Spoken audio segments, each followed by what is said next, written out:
Welcome, everyone. This is our first day of play on our actual free-to-play account. Yesterday, we drafted 5 times on the VIP account that Wizards gave me. In fact, I may have a sponsored tag I need to take off. Thank you for sponsoring me yesterday, Wizards, but you are not sponsoring me today. However, it was great to be sponsored yesterday. We played a ton of draft games on our VIP God account. We had unlimited free drafting yesterday and took advantage of it the best we could. We've learned a few things, but there's still a lot to figure out about this format. I really like the... I'm going to jump in here. We have 10,000 gold, so we should be able to get going right away. Actually, you know, I was jumping in yesterday because it was taking a while to fill. I bet the queues fill immediately, given that it's day 1 of a new set. So I'm actually going to hold for a second here. And talk about what we learned yesterday. Let's see, we drafted blue-black Reanimator a couple of times. It's a little, it was fun to try and make work. I think I mispiloted it here and there. The tools are there.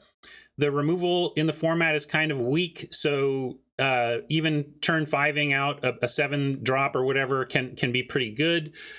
We were really impressed by the Carrion Grub, the 05 for 3 and a black that self-mills for 4 and has power equal to the creatures in your graveyard. That thing was, like, at worst a Wishcoin Crab. Like, at worst, it was a Wishcoin Crab, and then just went up from there. Like, it was a 9/5 at one point.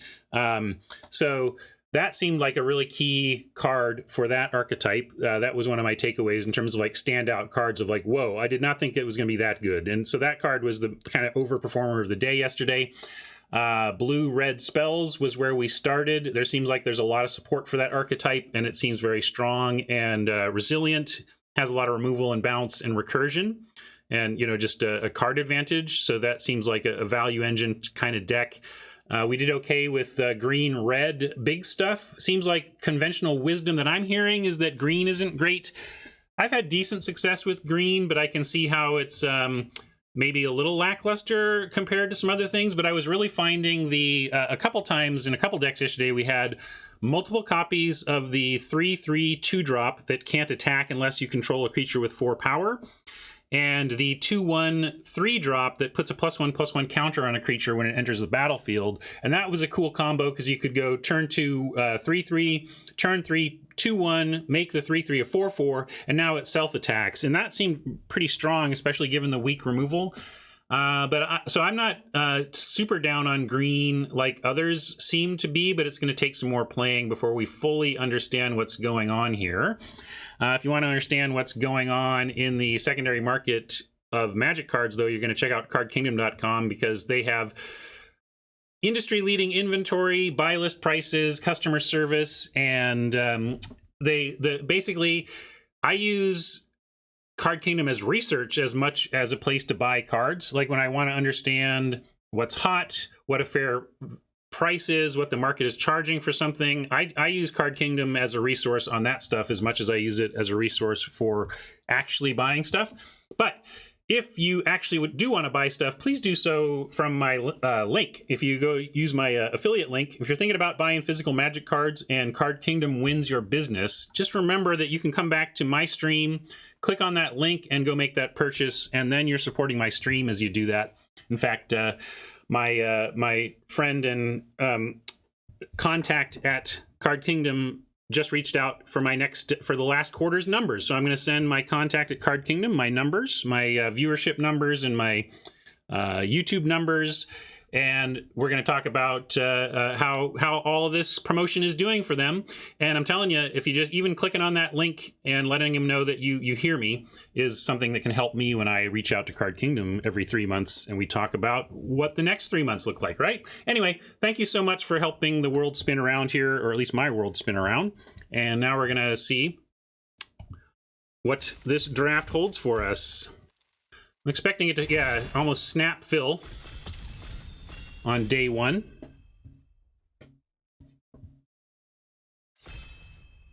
Something I want to look out for is 5-color green, 4 and 5-color green on the strength of Cultivate, although Cultivate's an uncommon, so it's not like we can just do that every draft, but if we can get a Cultivate or 2 out of the uncommon slot, I'm enamored with the idea of trying to go greedy 5 color.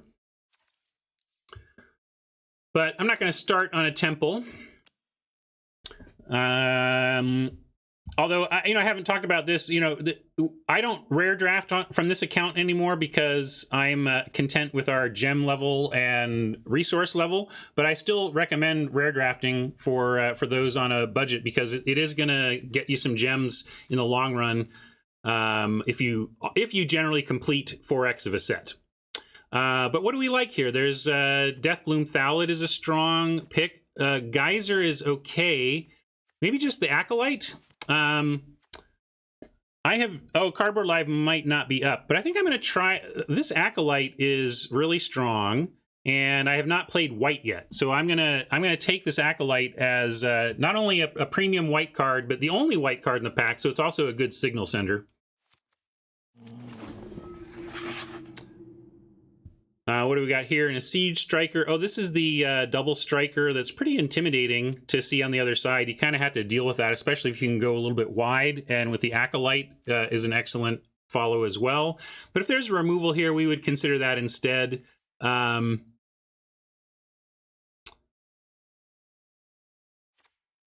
But yeah, I don't see why we shouldn't follow with the Siege Striker. I think it works really well. Specifically with this card, it continues to cut white. This battalion is just whatever. Like, we might wheel this. I would agree that Gormon looks pretty strong too. Sacrificing your own thing doesn't seem too difficult. But if there's enough, it could have the similar effect on the other side. Yeah, we could just take the Gormon. You want to just go for that? I don't think Marshall and Luis were high on this card. I am not high on this card. I think that's kind of bad. But I really don't want to try white. So I think you may be right that Gourmand is a slightly better pick, but I'm really wanting to try a color we haven't played yet. And this is a really nice one too. So I'm going to do that. We'll see how it goes. Celestial Enforcer. A tapper that you get to activate if you have flying. What else is... Gosh, these packs have been weak, huh? Scourge, because I think this is weak too, although I guess it combos here. Do you want to try... Gosh, are we going to try green, white... green, white counters? I mean, I'm willing to hedge that. Like, Wizardry is a good hedge, too, I think. You like the Acolyte. Oh, yeah, you're behind a pick. Let's try it. Yeah, we'll take this Scourge and maybe go into counters. I'm going to try and wheel things like Pegasus. I get that Pegasus is playable, but I'm not excited about it, and I want to try and get those later. We can take a turn to Slag here. What's this? Yeah, this, wow, Daybreak Charger. These are getting stronger and stronger, these 3 1s for 2. Yeah, actually, I'm going to take this. Really? Why do people think this seems strong? 2. You need 2 out. Like...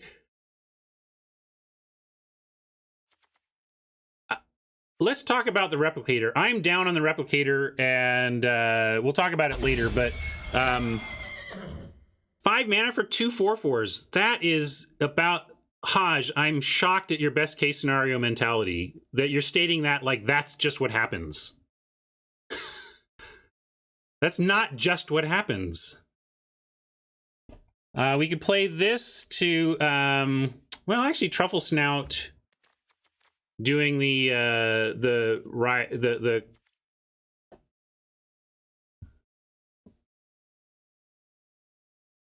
yeah, Media, exactly. Pattern Matcher is what I want to compare it to. We had a hard time sometimes getting Pattern Matcher off, and you needed just 1 thing out. This you need 2? Huh? Oh, Judgment, really? I feel like you don't play a million of these, but...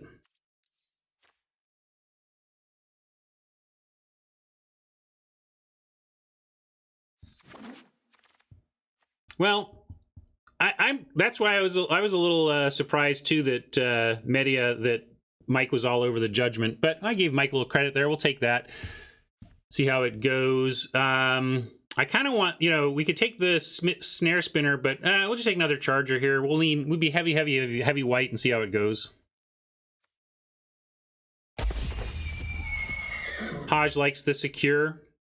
I think I like it more than the LR boys, but I don't love that removal. Scanner is okay. We can acolyte it with counters and make it a real threat, for example. And it keeps us open. We don't. We have one non-white card right now. You like the Hellkite Punisher here? Yeah, pack 1 had the uncommon. It might wheel. We could take the Cur on that.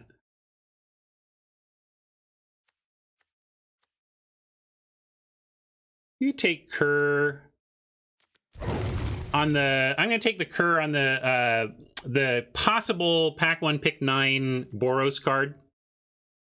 I never expect gold cards to wheel either, Flip, but that pick wasn't so strong that I don't mind hedging a little bit there.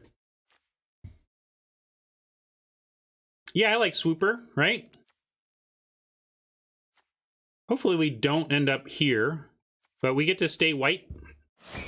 Stay heavy white. Hey, look, it did wheel. So it took a little gamble, and now we have a place to head with this if we want.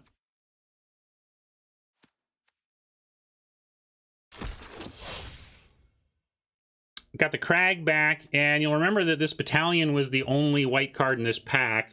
I will take a replicator because the battalion does kind of do the thing. Yeah, I like land too. Yeah, I think these are both replaceable enough that we can take the Crag. I don't think we're going to be 3-color, really, the aggro. I'll take a Celestial Enforcer. We can get enough flyers here, I think, that we can start tapping stuff, maybe reliably. There's another white land we could consider, but I like where we're at here on that.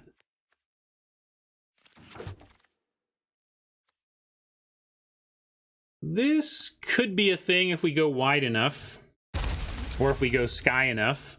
This seems good on, 1/1 flyers.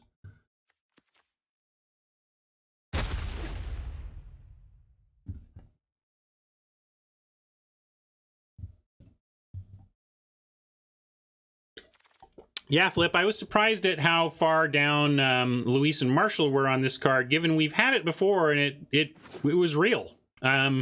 Creatures without flying can't block this turn is real text for an aggro deck. What is this? I mean, we're heavy white, but we got a mythic red. If a source you control would deal damage to a permanent or player, it deals triple that damage instead. Triple damage? I don't think so. Yeah, we should probably take the Savior, right? We want to find more Acolytes, and we want to get creatures that we can cast underneath them.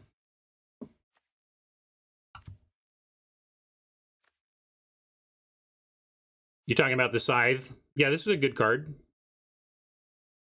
This one, is this not good? It's too red for what we're doing, and so I'm not interested in that. Gaggle Master, I am interested in, but I'm gonna start with the small stuff. I want cheaper things so that these acolytes that we're gonna pick up whenever they show up are excellent for us.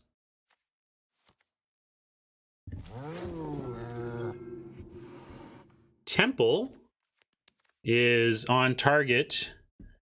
If we don't take it here, it's not going to wheel because it's rare. If this was in the common one, we could consider that. But we probably just want to actually take. Yeah, but this isn't a tap land. Oh, this is a tap land. Sorry, I was thinking this was the check land. I like one. I hear you that you don't want to be playing tap lands in a curve out deck, but boy, I like casting spells. Oh, I am so addicted to actually casting my magic spells that I'm willing to play a tap land in aggro. Is Cur better? Maybe, but I think Kerr is so weak that I'm just going to pick those up as we get them. I'm not going to force them. Here we go. That's talk. Now we're talking removal. This is one of the better cards in the format outside of the rare slot, so we're going to happily pick that up. Well, nobody wanted to be white, but remember from pack one, pick one, I was saying this looks like a good signal to the left because we're cutting all the white. Airy makes flyers when you gain life, and I do want to. We'll try and make this work before the end of the format, but we're not really there right now. We want to do that in the black. This is kind of a black-white card in many respects, but we'll just let time go down here and take the fetters. Another swapper.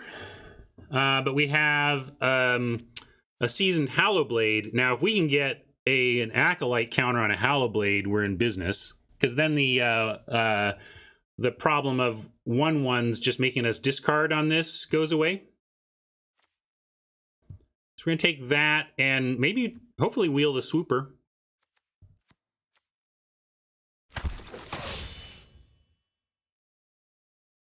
Here's a Legion's Judgment about the place where I would have wanted to take it. I don't think Shieldmate is good enough for us here. We could take a Turret Ogre, but maybe we're not red. We should also consider that we could still be... We could backdoor into green, even. You think you like the Shieldmate? You want to do that in this deck? I guess if we get more of these, we'll be happy with it. I still want... Yeah, you got to remind me on Ogre forever. All right, I'll take the Staunch Shieldmate. I didn't think this is playable even in this kind of deck, but maybe it is, and we'll figure that out. I love that we have a Gaggle Master here at pick 7. Truly nobody wants to be in white, it seems.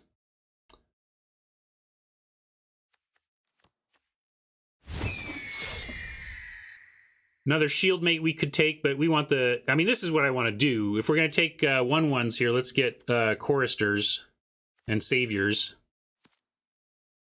Mono white could be a consideration. We'll see where it goes, but you want to be rewarded. Like, if we don't get any of the white cards for the Houndmaster, I could see going mono white. Is Meteorite playable generally? To play Meteorite, I want to both be ramping and 3-color. If I'm doing 3-color ramp, then I'll play Meteorite. That's where I'm at on it now, at least. I'll take a second Gaggle Master for top end over like second Enforcer, because these get worse in multiples, but this is fine in multiples. These might, you could say, argue, get better in multiples, although you don't want too many 5s.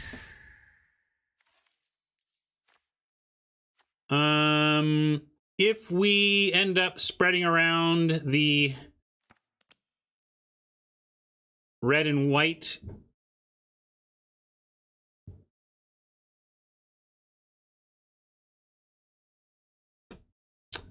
I don't think I'm playing the short sword, which is the other question.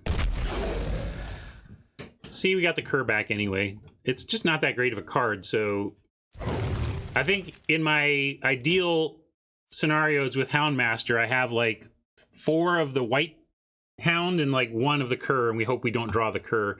Revitalize is interesting, but I'll take another Judgment. We're not a Revitalize deck. But I don't think we're a 2 Judgment deck either. Alpine Doggy. Yeah, take the Vault Progress / collection building. Another Fetters. What's this? Animal Sanctuary. Oh, that's a neat land. Put +1/+1 counters, and we could really use that. Bird, cat, dog, goat, ox, or snake. I guess none of our 1s are that. That's a dwarf. That's a dog. Oh, yeah. We could put counters on the dog, but still not good enough. Yeah. If there were more, if you were really into these creature types, I could see this being a pretty reasonable include. We hope to wheel this Watchdog. This is what we're talking about, that we want to go with our Houndmaster, but we're not passing a Faith Fetters. Of course not. Swift Response would be nice too.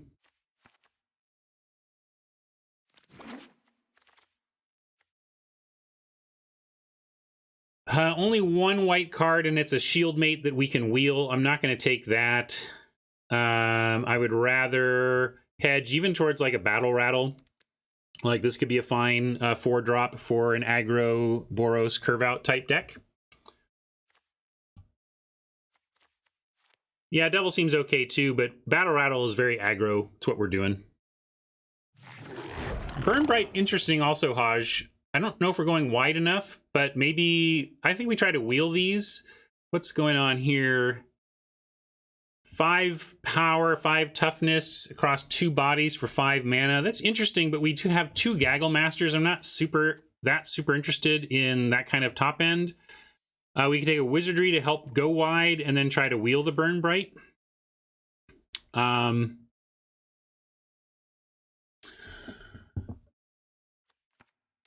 Here's that grub we were talking about that was overperforming for us all day yesterday.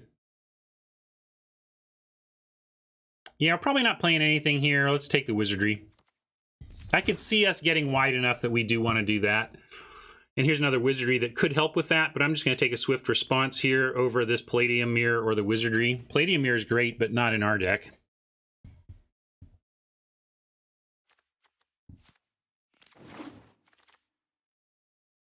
Another 5 has some interesting option. You know, playing this, you don't love playing a 3-4 for 5, but it's interesting to have some naturalize effects that you can main deck in a best of 1 in white. But I still think I'm going to hedge towards the possible Wizardry. I still don't think we're going to do the Wizardry thing, but I could see, like, you know, we get another Battlements here. It could end up there. If we take Battlements, although Scanner may be better.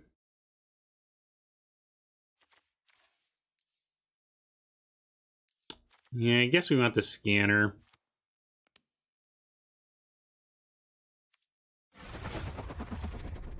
Here's that Griffin, or a Griffinary. It's not that Griffinary. Another one of these, but another Scanner, another Charger. Maybe we just charge.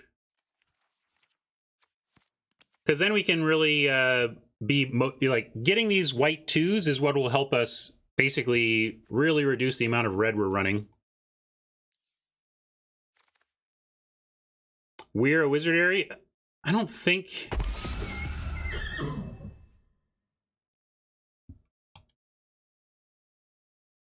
Wingmare or another Charger. Kind of liking the Wingmare over Charger number 4. No, I'm trying to take those off when I find them. Thanks. Here, let's get rid of that.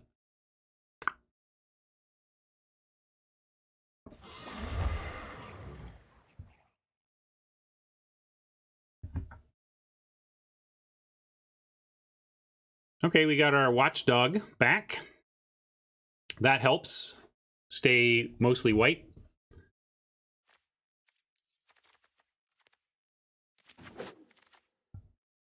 And here's the Burn Bright we can grab. Do we want to try this? I guess we should take the Staunch Shieldmate if we think we'd play it. But with 2 Goblin Wizardries and a lower curve, we really could consider the Burn Bright.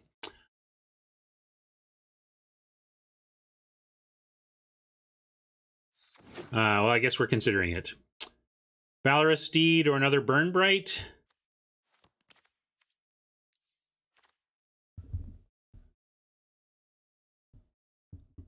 Well, David, I don't think I'm playing the Burn Brights if I'm not playing the Wizardries, although I don't think we're playing them. You're probably right there that this isn't good enough for this particular deck. Maybe we're just not playing any of that. Definitely not playing that Baron, so I'll take a Short Sword. I don't think we're playing the Steed either. I'm happy with our 2 Gaggle Masters at 5.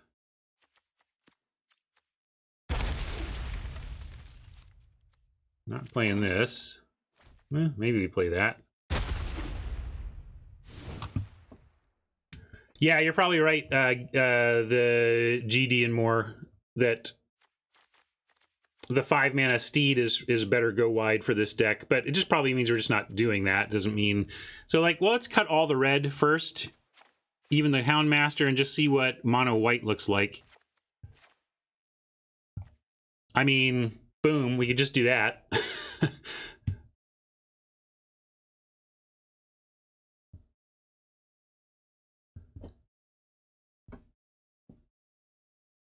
I mean, what are we getting by adding red? If we were getting removal by adding red, I'd be more excited. Or if we had tons of stuff to do with the Houndmaster. Flip thinks it's better with red. Mabinap seems to think mono white is better. Maybe I'll pull this one. But like if we add red, we're getting... we would be happy to play the Mutt and the Huntmaster. And then, of course, we're going to play the Cur in that world. And then at that point, I want the Battle Rattle. Right? So like we'd be adding those. If we do 15 land, we have to add, and we don't add red, we need to add something like a short sword. I mean, we're just out of mono white playables at that point. Yeah, this is better with flyers, but it's not terrible here. But by adding red, we could get rid of this, you know. Yeah, exactly. That's my problem. The only card I'm really excited about here is the Huntmaster. So what if we... Or actually, I do like the Battle Rattle, if I'm honest. I mean, we can put it on flyers and stuff. Robert thinks the sword seems good. People like the sword idea. Let's try mono white to start and then make some adjustments, potentially. I'm going to start mono white and see how it goes. My question is, do you want to do 15 land and a sword? Or cut a battlements and add a sword? I'm going to pull that part. 15 land is pretty low when you're running 5 drops. I'm not really comfortable with it. Actually, I'm not going to pull it. I think I'm going to pull what the last card should be. And it can be a short sword. Here, I'm going to cut a battlements. No, I'm not going to pull adding red right now. That's not what this poll is about. If you want to add red, save that opinion for later. We're going to try mono white to start. But I want to see where do you think we should add. Are we adding sword or striker to finish this deck?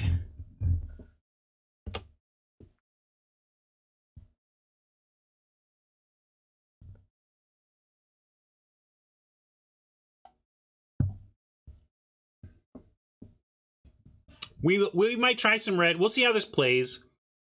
And we can try adding red.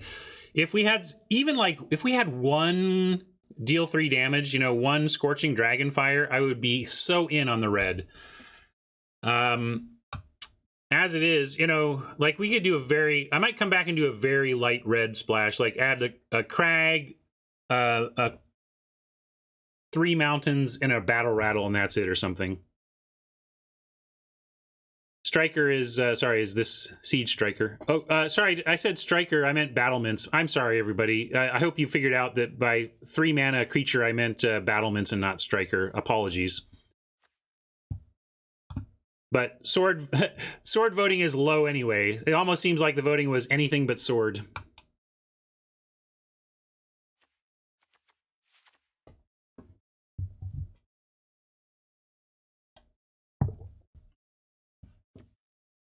Yeah, I don't think sword is good either, except it can... The one place where sword is good is if you're pumping out a ton of 1/1s or 1 power creatures in a format where having 2 power is really good. You know, like if 2 power is an important power number, like doubling the power of 1-drops, or doubling the power of a creature is pretty strong, but it has to be relevant even then that it's gone to 2. But we're gonna try this. And we have all these chargers, all these acolytes,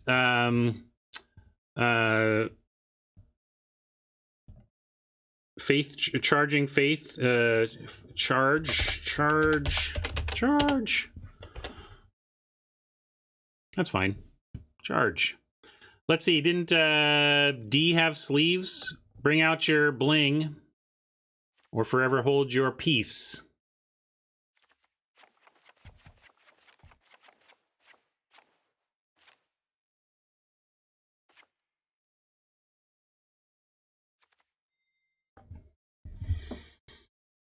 Hey, Krauser, welcome back. Yeah, Mabinap says sword is passable in flyer decks. That's what I mean. Like, a 1/1 flyer wearing a sword is okay, but you're still using up a card there, right? I don't know if there's white mass pump. There is white mass pump at sorcery speed, but not at instant that I remember. Basic lands, Eldraine. Let's see, wasn't Eldraine on page 2 somewhere? M21. There's Eldraine.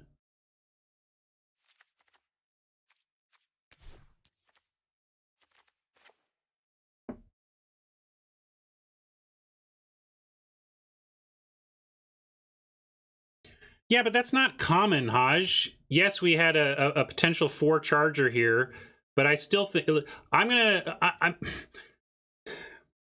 that is a high bar to expect to have 2 copies of the same card out at any given time in a limited game.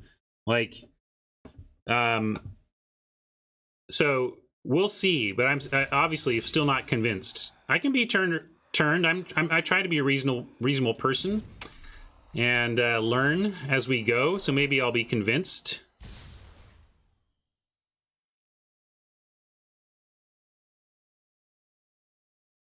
AZ, I don't know what you're saying. I always use different lands because of the potential issue with the shuffler.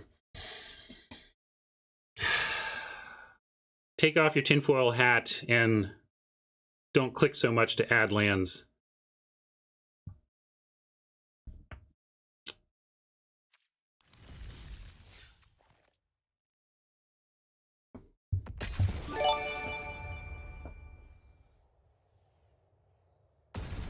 Let's see, gonna take off the wizard sponsored, and we're gonna change the account.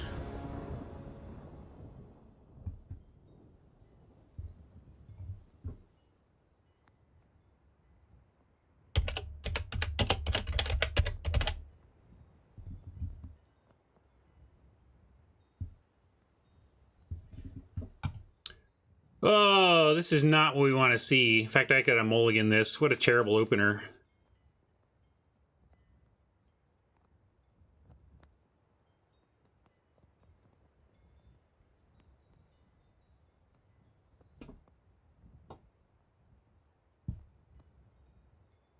It costs you clicks. Hey, if you like it because it's beautiful, that's fine. But if you're doing it specifically because you think it's changing how you draw, you're wasting your time. You really are. So get that out of your head, that you're cleverly manipulating the shuffler. That's just tinfoil hat nonsense. But if you love a wide variety of art, do it.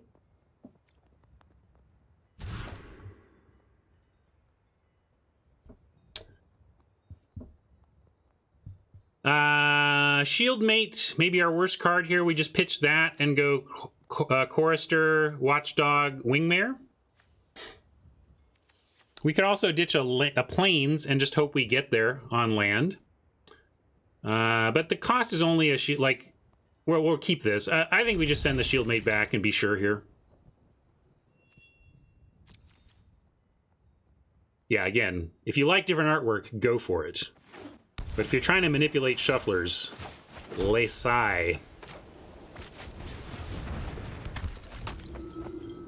I think Pattern Matcher is better. It's cheaper and easier to pull off.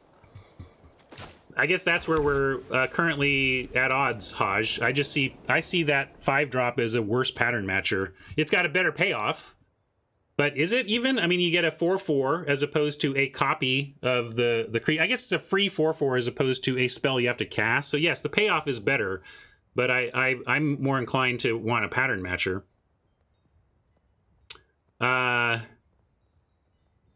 Attack first, though. You think the new one is worse? Okay. Maybe it's good enough and I'm not respecting it. Gotta love this curve out, though, for a mulligan, right?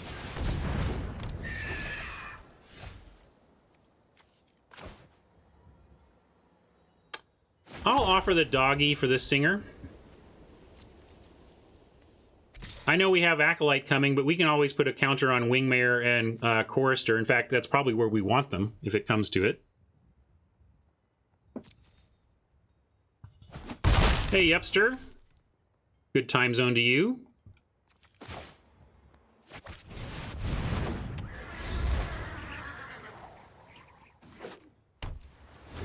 Let's see. I don't know if Cardboard's not working for people. I can rerun it, though. Maybe it needs an update.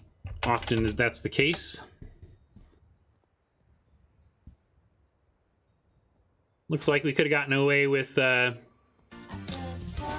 ditching a Plains, but I liked our conservatism there.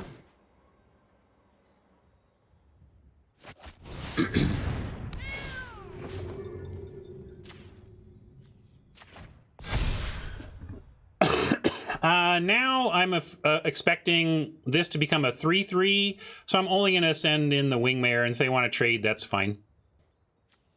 But I'm not going to send in stuff to be eaten by a 3-3 Singer. Swing all first, but if we swing all without pumping, we just get eaten, we get blown out by a 3-3 Singer, right? Anyway, that's what I'm doing here.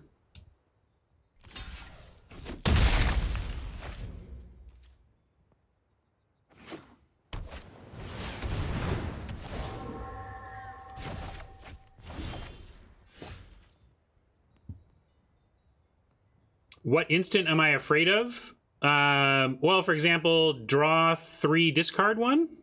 I mean, any instant makes that a 3-3 and eats our stuff, right? Like, what instant am I afraid of? Any of them.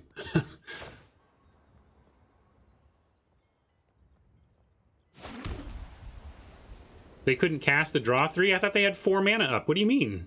Opt? Sure, Opt is like... Medi, I just don't understand what... like, okay, yeah, there was a tax. Did I have a tax? Not even... Oh, yeah, the Wingmare tax, sure. But they... Yeah, there you go, Opt. Like, we're... there's so many instances. The draw one in your graveyard. You know, the count the copies in the graveyard draw. Anyway, I'm going to go... Yeah, let's do this. I'm going to Fetters this and get going on the attacks.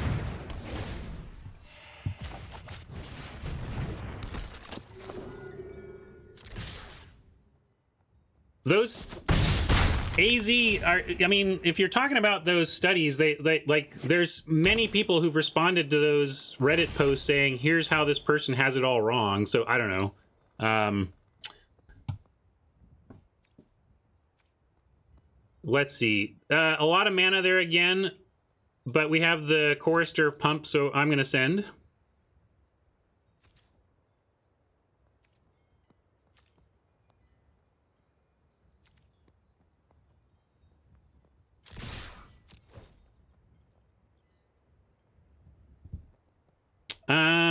And now, like, this isn't an instant. Do we want to get this out? Now I've committed to it, really. I should have cast this pre if I wasn't. So we're going to try. We might get bounced here or something. I don't like spending 5 mana into all this open mana. But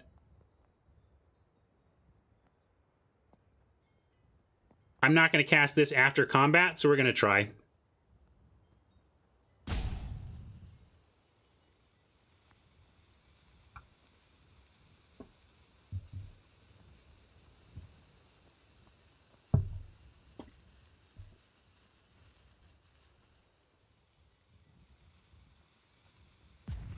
My TLDR, yeah, I know common, but we got this card does a million things, right?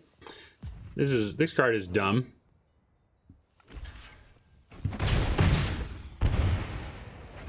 I mean, come on.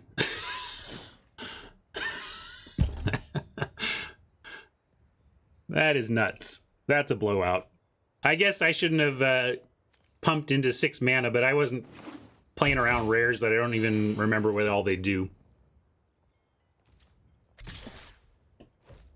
But anyway, as far as that thread that you're looking for, it's got the classic thing, like, if you go look through a bunch of data and then find the anomaly in it, and then highlight the anomaly. You say you found an anomaly, but what you found anyway. Yeah, go find the link.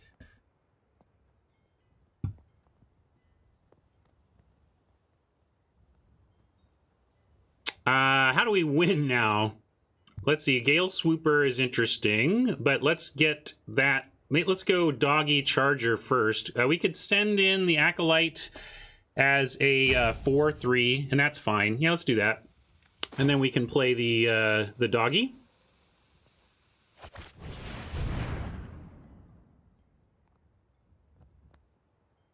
Or try. Open mana and a pause. Brontodon could remove the fetters, but then that's fine. We don't care about that, right? So Bronte could take this fetters away and the Ghostlight can block, but we're cool with that.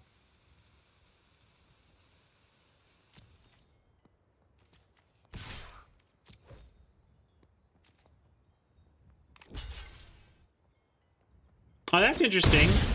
Yeah, pump the Brontodon and kill it. Maybe we should hold that. We'll keep that in mind for the future judgment. We got 3 of these, so that's an interesting play with the judgment. That's a good call. I hadn't really thought about that combo, but we're playing a couple judgments, and I'm like, eh. But with the charger, that's an actual combo. That's legit.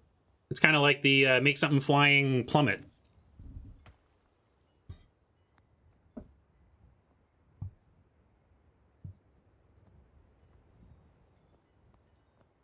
Anyway, this case we'll play the Doggy.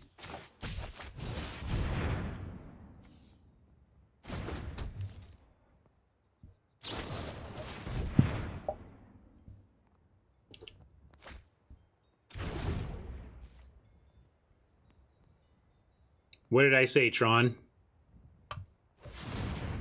I missed the joke.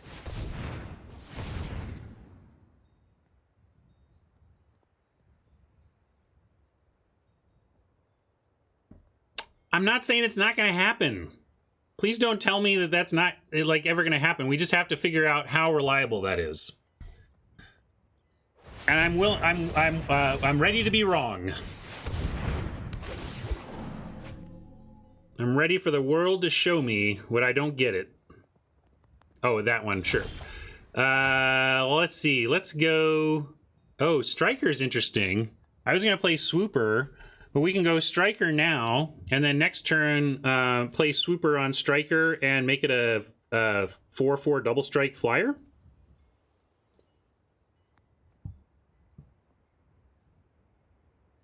So let's do that. Yeah, do we want to attack? I mean, I guess we would would we happily accept any of these trades? And I guess the answer is yes. So yeah, Haj is right. Let's attack. It means that if they do some trading here, the Siege Striker play doesn't look as good. But if they double trade, we're fine with that also. So yeah, it's true. But we can still get a 4/4 flyer next turn. I'm gonna do this.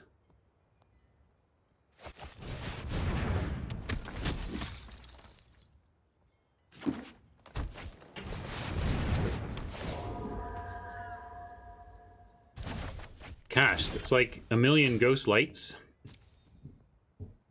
But there you go. We get to do it. Good job, Tron. Here we go. Let's go. Although, certainly Siege Striker into Charger is also interesting. Maybe we go Siege Striker here and think about it for next turn.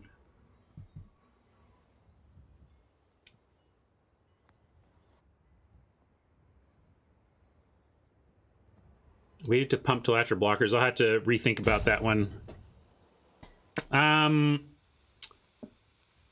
But yeah, so we have 2 options here. We can charge Judgment, and that's pretty strong. Or we can do the Striker Charger and try and close this out.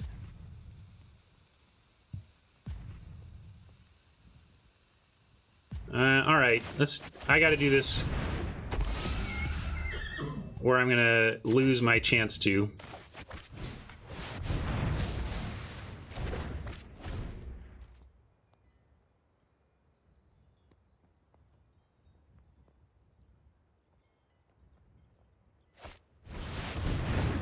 Are you kidding me? We've been bounced 4 times this game. 4 times. But in this case, not bad. We get to repeat the striker play. So, all right. We could do this now, but we don't get to pull off the sweet play. If we draw a land, we get Swooper Striker, which would be incredible. Or Swooper Charger. And try and make that happen.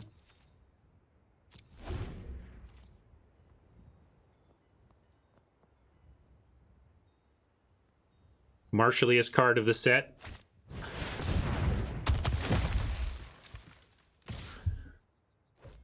All right, I kind of want a plains now, and we can try this sweet play.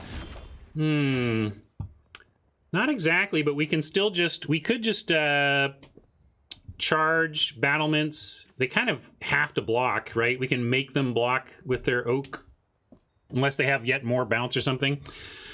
The other option would be to like play the Gaggle Master, but then this is just gets tangled up in the air in ways that aren't great anyway. I kind of like Battlement's Charger and just send a huge striker on the ground here.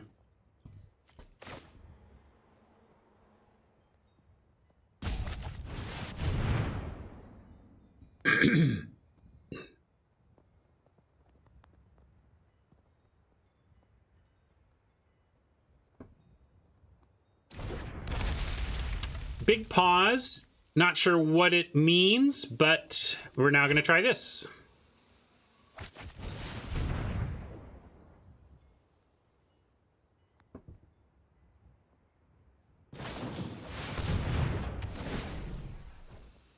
All right, that's pretty annoying, I got to admit. Take it easy on each other out there.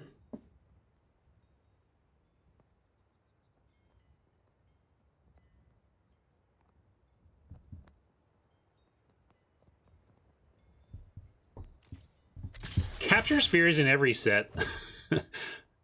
We're gonna just say no blocks here. We're trying to race at this point. I just give up. This is not right.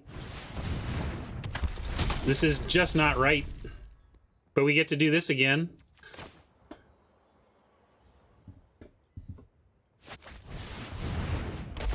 And how do we want... What do we want to kill? I guess we got to kill these flyers.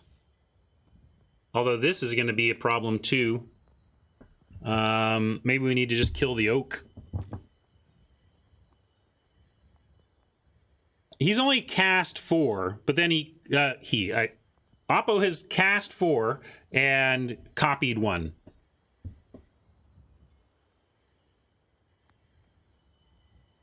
Great common, Wizards. Great common. Might have to just kill the Glide Master. Or kill the Oak, which is the thing that Glide Master makes good. Yeah, let's just kill the Oak.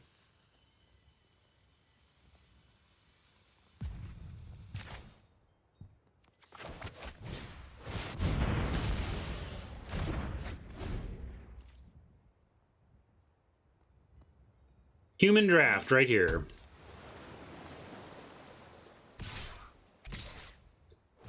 Four. They only got 4 of the best common, and then they also got the best rare.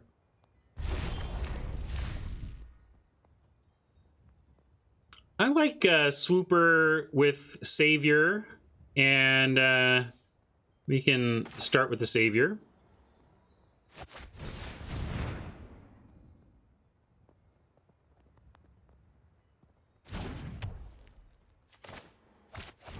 Swoop, swoop, swoop.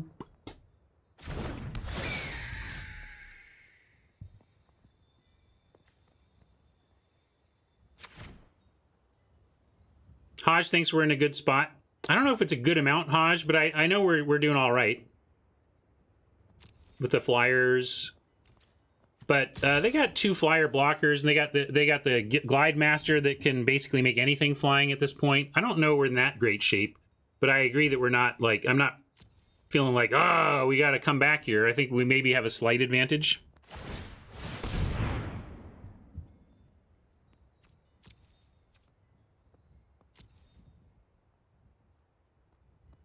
And and this would be great. That's fine, obviously, with this trade.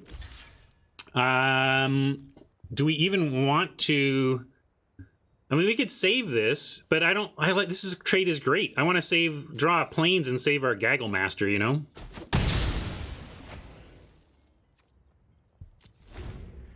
Or let's save a Swooper trading for a roaming Ghostlight, that kind of thing.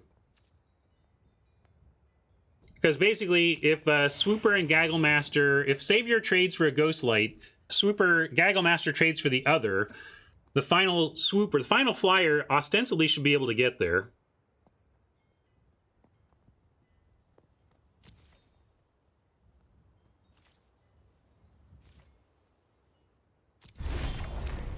And obviously that's pretty cool for Flyers as well. Let's drop the Gaggle Master for the life gain. Yeah, Oppo is flooding out, and that's really helping us against this army of bounce, army of tempo. And yeah, I think it was Hodge who called out that, like, we were getting bounced all over the place, but not while under pressure. And that's the big thing with bounce. Like, if you're gonna get max value out of your 5 Ghostlight deck or whatever, you got to have a curve underneath it so that once you start dropping those Ghostlights, you're clearing the way for attacks. So as annoying as these Ghostlights have been, the lack of pressure from Oppo has allowed us to stay in this game.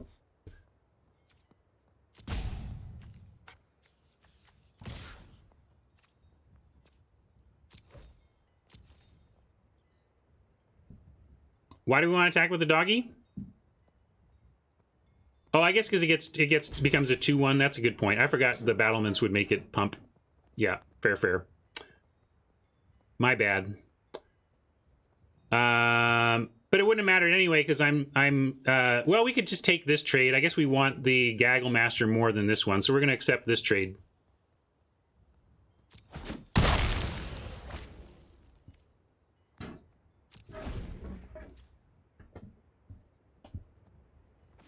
Wow, Oppo really flooding. I mean, I'm happy how we're playing here, but we have only had 5 lands to their 4, 8, 9, 10, 11. Like, we're on a 6-card advantage from lands alone.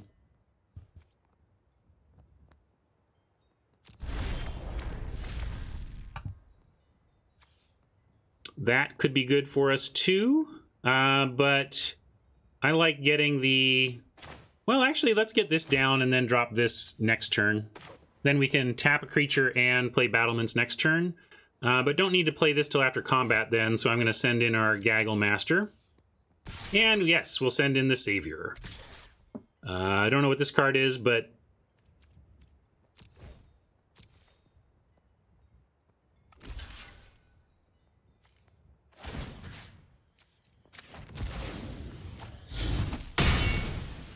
Will it be enough?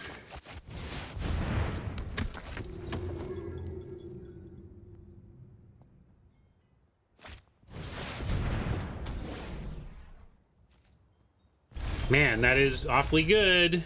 Dang. How many bombs from Oppo do we have to overcome here? Apparently, at least one more.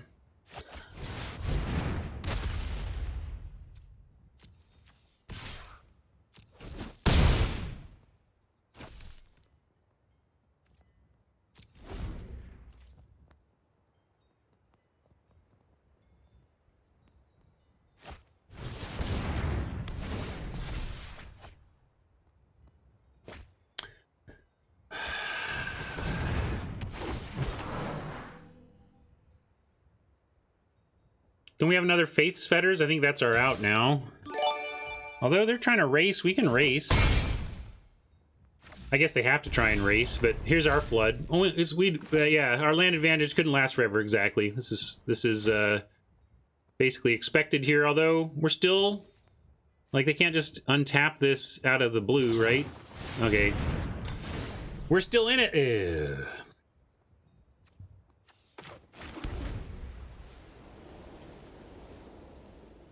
Not yet, Tron. We got a Fetters in the deck.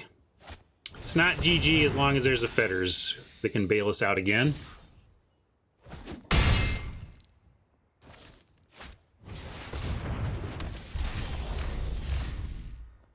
Now we can certainly do a mostly dead. Your friend here is only mostly dead.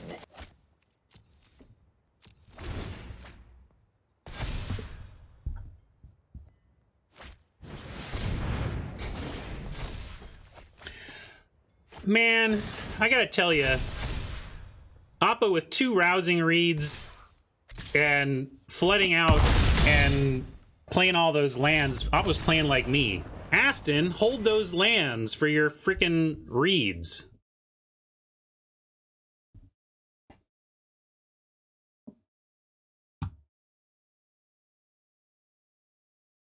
Well, that was utter nonsense. But what are you gonna do? Nobody past us. 5 bounced creatures and bomb after bomb after bomb.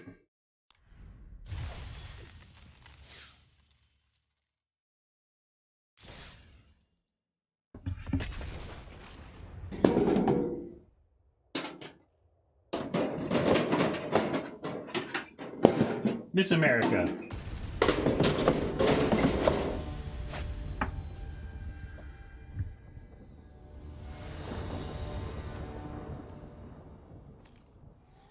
All right, gonna keep this and hope for some land. And for a 2-drop.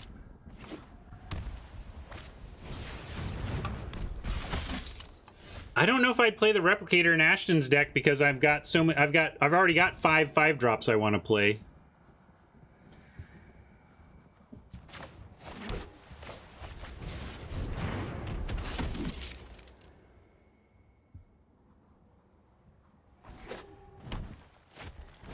Okay, I want a doggy.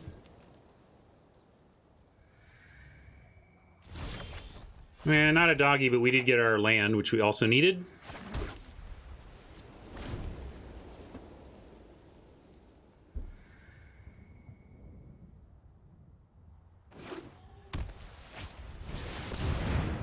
Oof.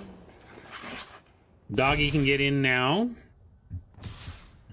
But this is basically a dead card against a 1/3, so it took them a card to do it, basically. And with double Acolyte, we have some good potential coming up. Play a scanner here, try to find a land.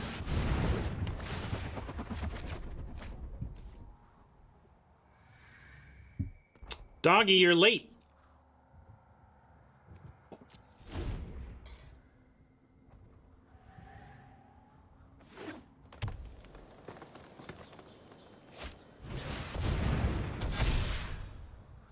Oh, Glorious Anthem is in the set. I didn't know that.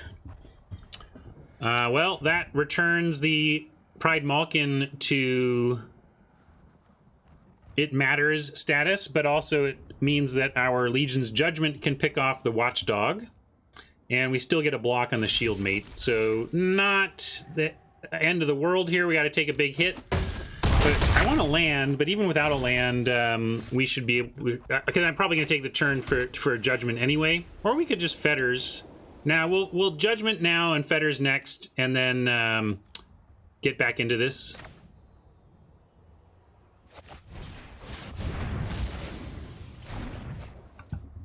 Haj wanted to trade the 1/1. Haj, I didn't want to do that yet because of the double Acolyte. I wanted to get counters down, but maybe I'm being a little too close to the wire. But with Fetters, you know, we'll get there.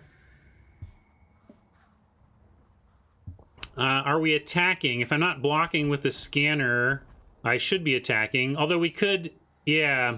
What do we? If we could go Fetters next turn and then look to go Watchdog and hold these Acolytes. Yeah, Haj is right. I'll hold back. It's possible we should have done the double block. Like, I was thinking in terms of Acolyte targets, but we can hold these for later, get Watchdog down and Gagglemaster down, have good Acolyte targets, but still try and recover here. Yeah, I think we have to do that now. We'll make this block and Fetters Bronte.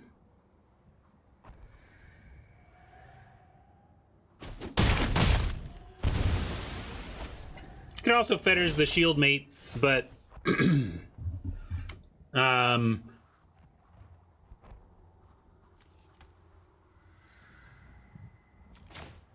yeah, we can take 2 more. Just gonna throw this on Brontodon, although we do have another kill 4. But what am I gonna do? We got to stop this right now. So yeah, we're gonna put this here. They can kill our sky scanner, but it's still worth the killing the big beastie.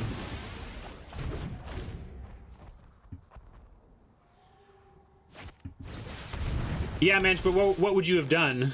I know that we lost our sky scanner, but I don't know what we do there. We gotta manage this situation best we can. How about Watchdog Striker into Acolyte having 2 targets? Can we survive? We end up going to 1?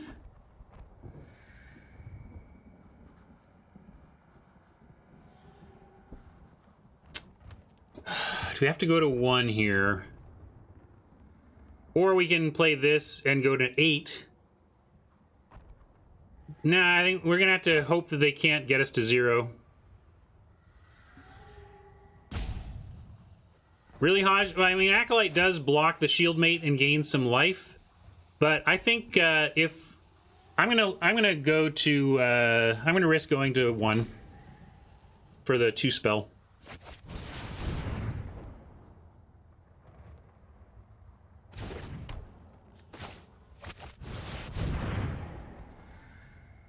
Although this is scary. What does this pause mean? Don't like that pause. 3 mana, they pause, they didn't play it.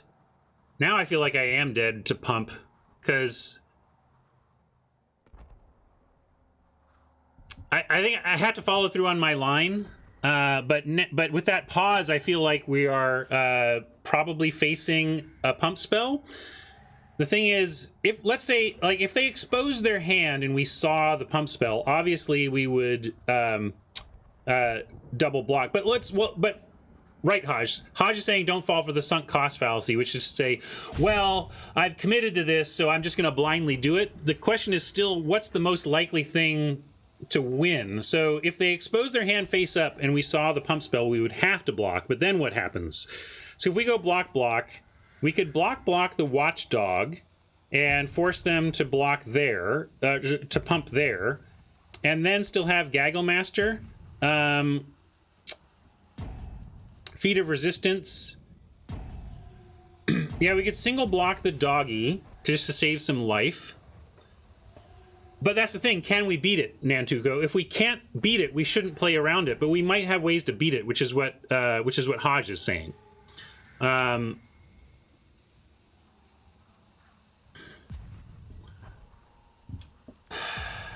Yeah, let's do that.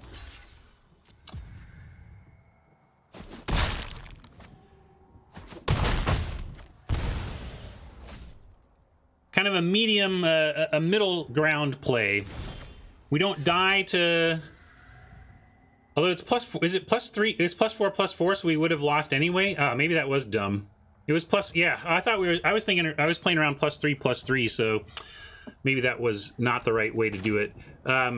Anyway, I'm going to go Acolyte now, get a counter and a lifelink, and then now we can do some blocking here.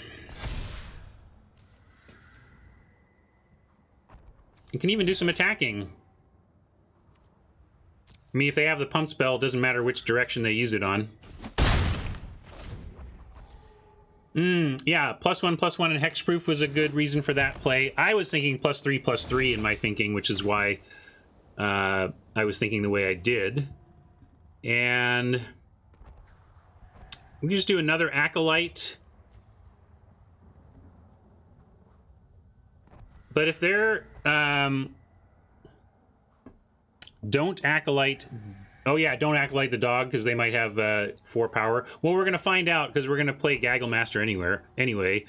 Oh yeah, we could do that. Charger, Enforcer is reasonable.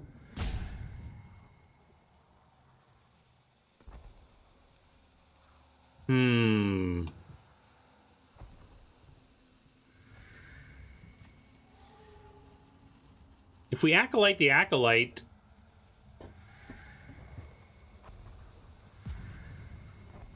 I'm going to play the Gaggle Master. gets us 2 life back immediately. We seem to be in a good spot in terms of stability for the moment.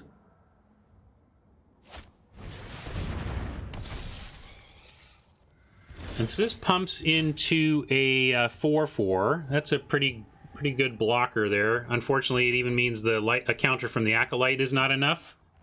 But we can play the Enforcer and tap it down. So actually, I think I like Charger on Doggy, send in and make offers, then Enforcer. Then next turn we have Acolyte, tap, Spinner, and get Gagglemaster through. That's what I'm going to do. Only question is whether Charger should go on something else.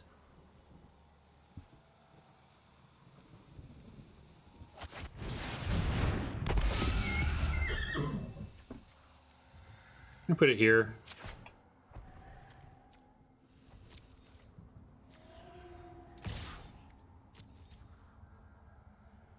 Probably trade off their dog. Oh no, they don't want to make that trade. Okay.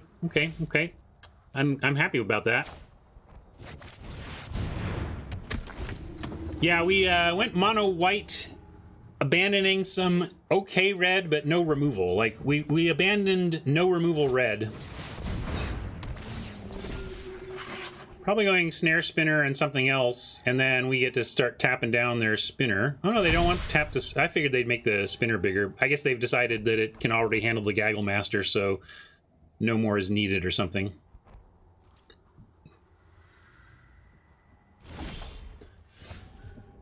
But this is what I'm talking about. We're gonna go Acolyte on Gagglemaster and our own Lifelinker.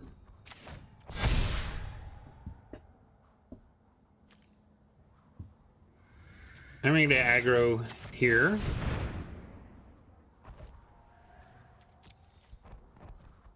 Nothing with reach. I'm checking. And we got nothing with 4 power, so just sending the... on the ground, anyway. Nothing that can attack on the ground is what I'm saying. So we're kind of all in on Enforcers. Ouch.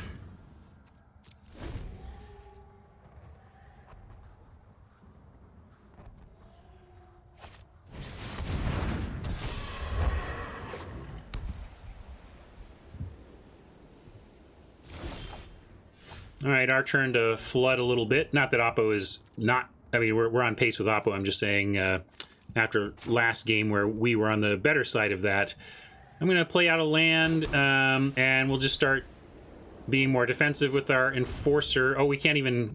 we don't have a flyer anymore, so we can't tap. That's the team pump I was talking about, but not instant speed. Wow, we're just going to drop our first 2 games of the format. Is that how it's going to be? All right. All right, Magic. Guess that's how it's going to be. I'm going to give him credit for finding an attack. I mean, maybe I'm supposed to attack with the Acolyte to technically stay alive for a turn.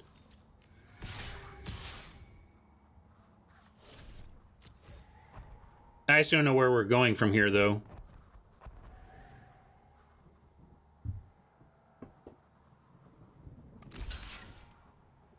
Like, we get 3 life, we don't die to the flyer, we put 4 blocks down here, and then we just lose anyway, so it's like...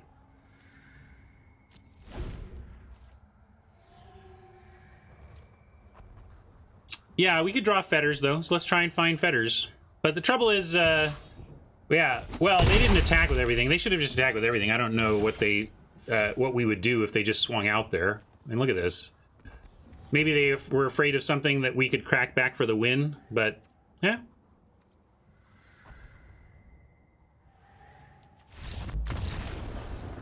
But we can't even really crack back for the win is the thing. There wasn't much risk there. I know we're holding 2 cards, but like, what is their worst case scenario? I don't think red makes it better though, Haj. Nor do I think that adding a sword and taking out a land is correct. We ran into a Buzzsaw monster and then got a little bit unlucky there. I don't think there's anything wrong with our deck and our build.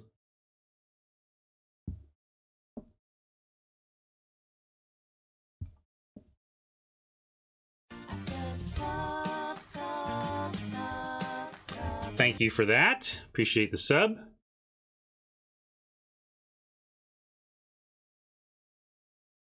Congratulations on having all 10 of your fingers. What's going on here? All right, let's...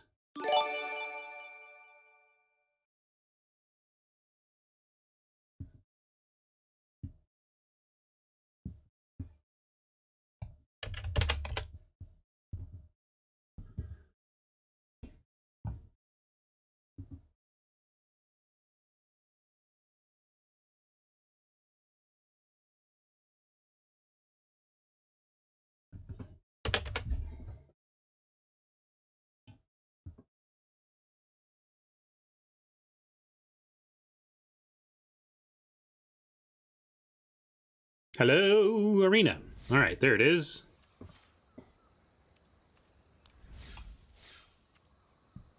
Add this to decks.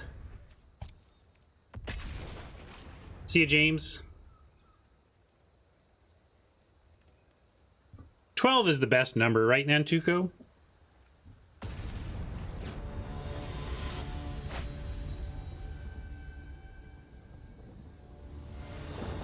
"12 is such an awesome number, we have a word for 12 12s.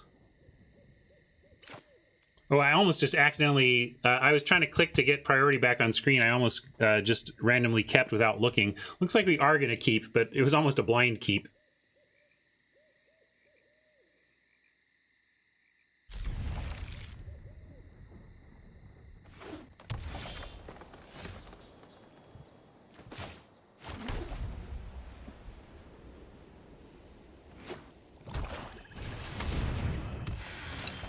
Oh my god. Do I think we should use the metric system? Do I think police should be defunded? Do I think Black Lives Matter?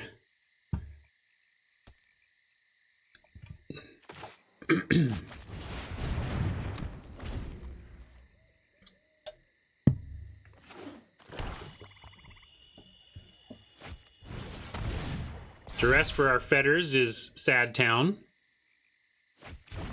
Duress is not a good card, but it was amazing there.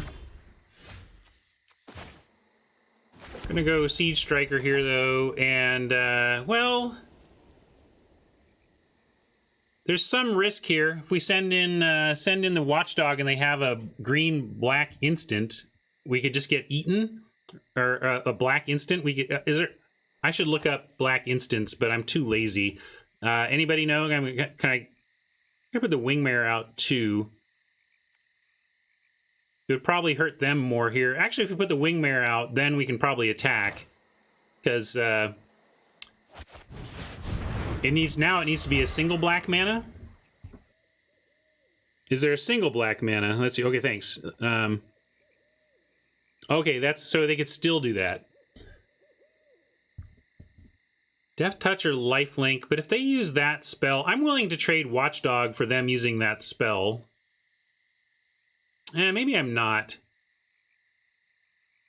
Because I do want to get counters here with the Acolyte and Siege Strike, so I'm going to be super, super cautious and say no.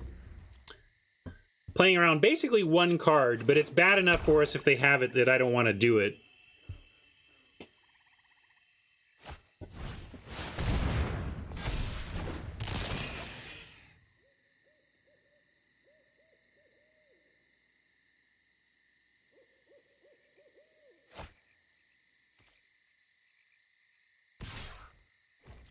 Man, that Dryad's annoying.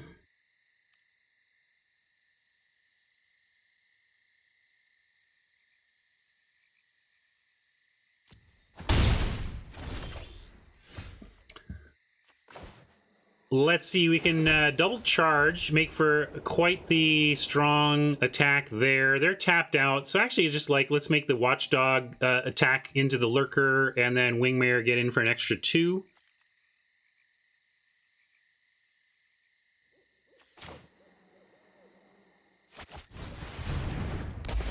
I want to keep attacking here.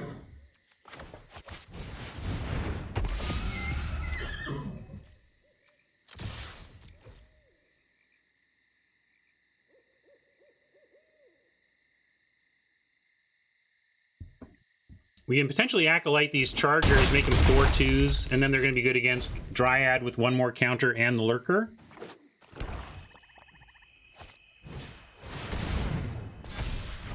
Yeah, so that's tough, but the Acolyte is going to be a great follow-up play to this move from Oppo.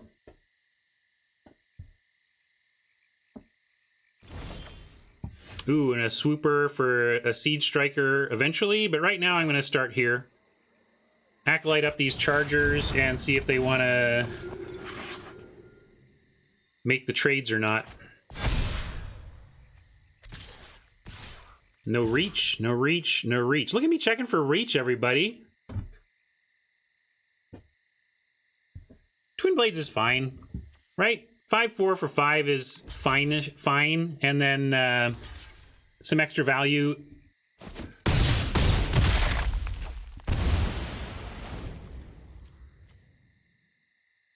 When you, and it can re-trigger, you know, if you're, I mean, this is every turn if you can make it happen.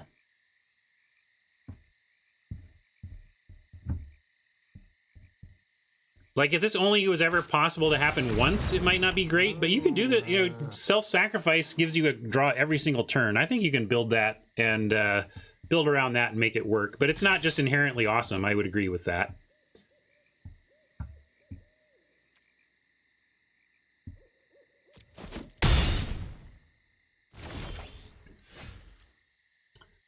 So here I'm going to drop a Siege Striker and try to alpha next turn. Canopy Spider must be blocked, and when it dies, gain 1 life. Okay, so they can get a little bit of life gain. Let's just send everything in and then drop a Striker, and whatever's left should be enough to. Although if they don't block, let's see, we had the Watchdog as if they don't block, the Watchdog can do the job of blocking the Stalker. So I'm going to do that.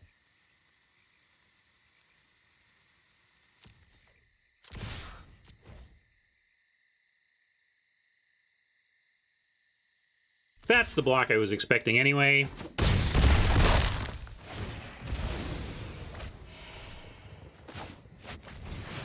And ostensibly we have 8 power in the air next turn, so they need to gain life or kill the Striker or kill something on our board. Like, if they just play a creature, we're going to win.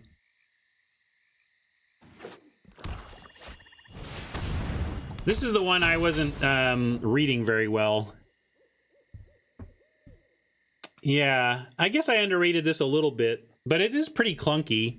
Similar thing here. Like, if you want to do this thing, you better find some self-sacrifice so you can be triggering these reliably, right? But I think we win this game now.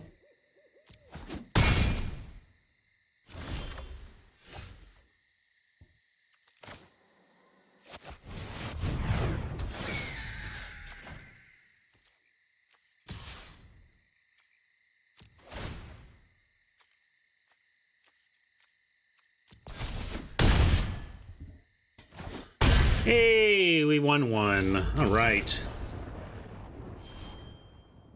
Glad we didn't 0-3 with this deck. It's not going to be the best deck we've ever drafted in the format by the end of it, but I don't think it's a Ofer, a goose egger.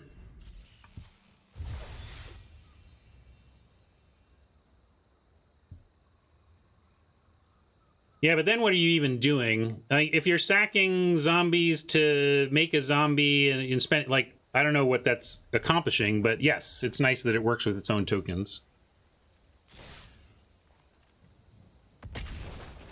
All right, let's get the play. I want to win the coin toss here for the rest of the event. We have a much better shot when we can curve out a bit. Well, I asked for the play, I got it, and we got a really pretty terrible starting hand, but I'm going to keep it. It's not terrible, sorry. Terrible's the wrong way to put it. It's a little weak because it starts on 3. That's the problem. But I'm going to keep, and maybe we'll get lucky and draw a 2-drop. We got a lot of them. but I can't quite throw this back. We've got Faith Fetters and Acolyte, two of our better cards. Maybe two of our best, you know, 2 copies of this and 2 copies of this might be our deck's best cards.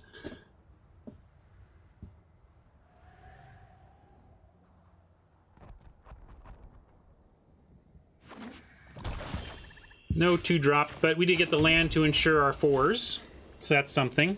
But we're going to go Scanner into maybe even Battlements.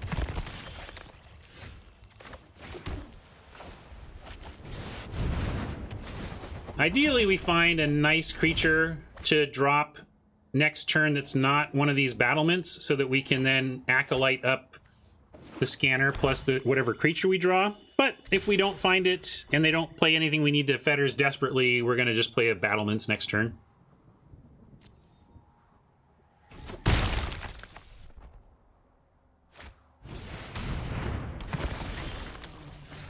All right, battlements it is.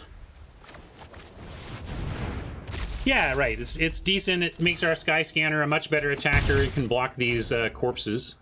Certainly, I'm going to throw an 0-3 battlements in front of a corpse and see if they've got anything to punish us for it. I mean, if you're not going to block in spots like this, you shouldn't play the card. You got. I mean, it's the job of this thing to stop some 2-power creatures. Yeah, there you go. Picked it off. Well done. But now we get a Gaggle Master play we can do here. If we had a 2-spell, I would do the battlements again, but I like Gaggle Master following with an Acolyte. Gain some life here.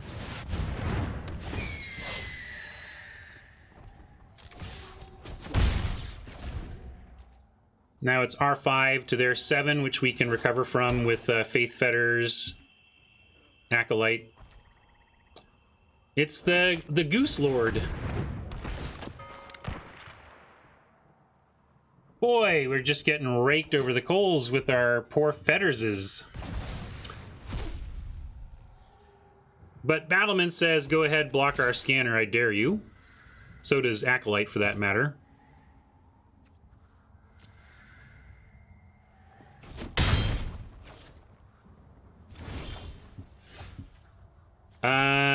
If there were a good reason to 2-spell, we could Judgment and Battlements, but there's not. So I'm going to drop the Plains, Acolyte up here. Got a pause from Oppo, suggesting some sort of instant available. Maybe that means... Let's see, we talked about the +1/+1 Death Touch lifelink trick, right? If that's what's going on, are we okay trading a Gaggle Master to get our free Rooter back? Grasp, it could be. I'm mainly wondering if there's anything that prevents us from attacking with, like, the Gaggle Master. Like, do we want to not send either of these? Either the Gaggle Master because we don't want it Death Touched, or the Sky Scanner because we don't want this turned into a 2/3 where it just eats it. Grasp isn't a concern because either they have that or they don't, and it doesn't really change the quality of our attacks. But there are some cards they could have that really mess with the quality of both the Aven attack and the Sky Scanner attack. But the Sky Scanner has done its work, and if they want to use tools and cards on getting rid of it, I'm okay with it. So I'm going to send in both. And if they have the Death Touch, sure, they're going to get the Gaggle Master, but they were going to get something good, and we at least get our Faith Fetters back at that point.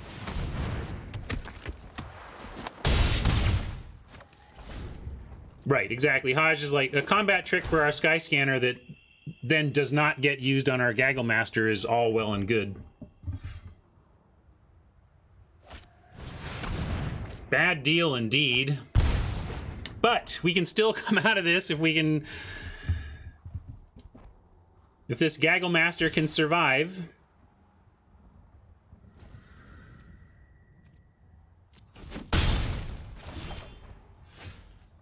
Attacking with everything here, I'd happily trade off Acolyte for some life. No, we'll leave Acolyte back, I guess. Never mind. I'm lying. We're not going to attack with everything. Everything but the Acolyte.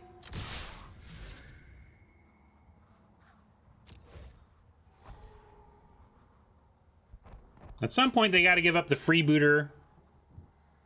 They're willing to go to 1 here, it looks like.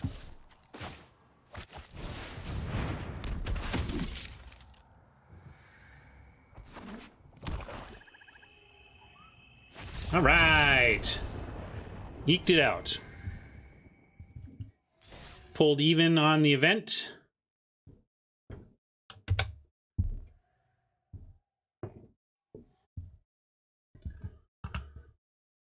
And we're coming up on the one of the big milestone points for the Premier Draft prize point, right? We're at 250 gems. We get one more win, we leap up to 1,000 gems.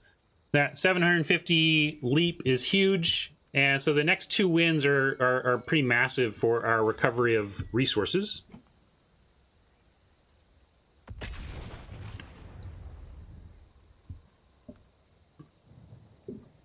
The only thing I'm really missing about the red is that battle rattle. Battle rattle would clearly be solid in this situation. Boy, another place where I don't love this opener, but we're going to keep.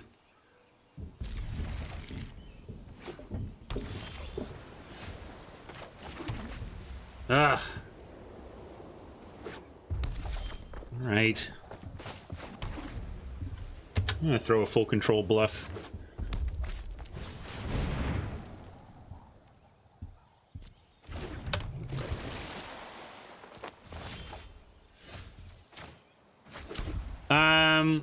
Battlement's not good enough here because Larcenist only needs to attack to draw the card, and that's obviously unacceptable. We can't play any of these creatures and actually stop a Larcenist, so we're going to let it attack and swift response it. It's got to die. Which is really sad. Our white aggro deck. How do we trade? Oh yeah, we can trade Striker for it. That's true. I'm gonna go. I'm gonna go swift response though. Try and see if it even lands here.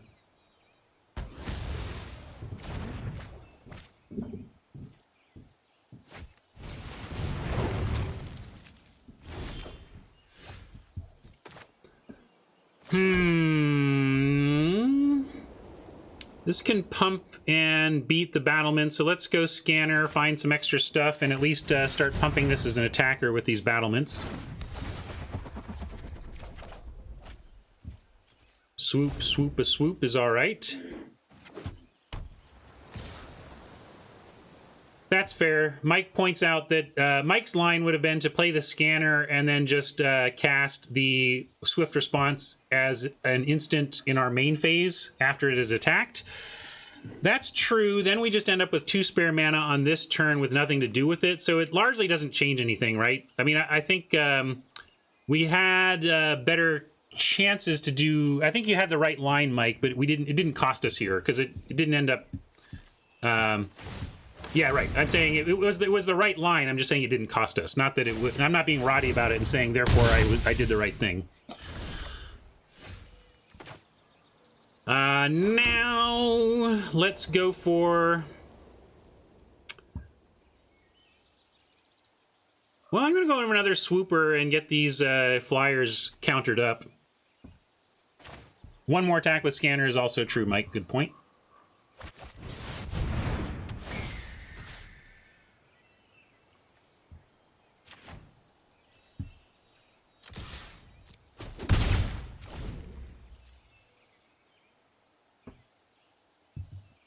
How can I be rank platinum? They haven't reset this. Like, the new set has started, but the new season hasn't started, D. There's still N days left in the season or whatever. I think he's saying, why am I that high for the day after a new set release? But it's not, the ranks haven't reset is the big takeaway, the important point. That was one of the big debates we had many times. Is like, how are we approaching this? Do you want to? Do we want to have rank reset on a set release cycle or a monthly cycle? Definitely a battlements. Then Striker. Yeah, Striker just all on its own says stay back, Kerr. So that's fine.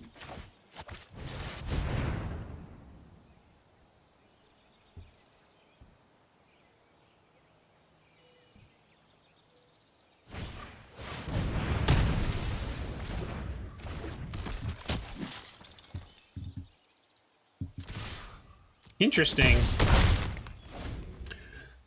It wasn't about going with Hearthstone per se. It was about the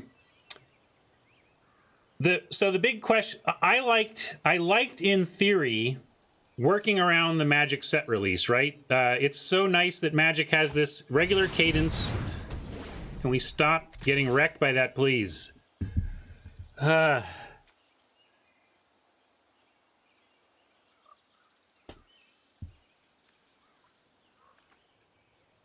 Oh, I had this wrong. Why did I think this was a 2-1?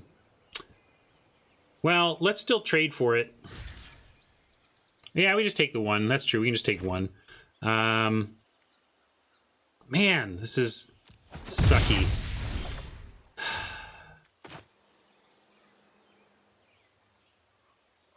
We do get 2 spell turn, though, so that's all right. Now we can apply some pressure here.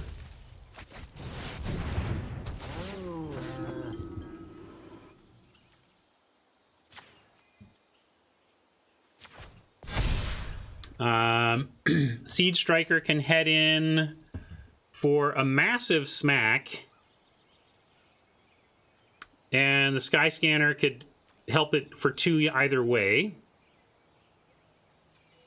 Yeah, but this gets 3, and this would tapping it would get 2. So we're gonna attack with both.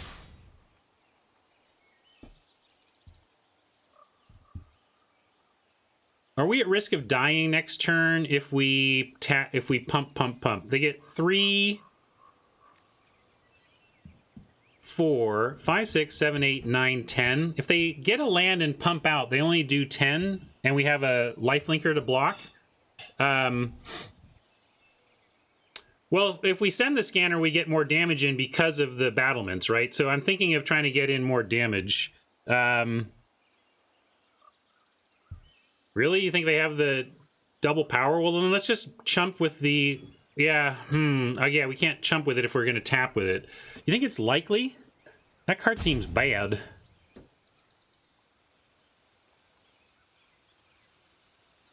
Yeah, let's leave the Acolyte untapped for safety. I like that.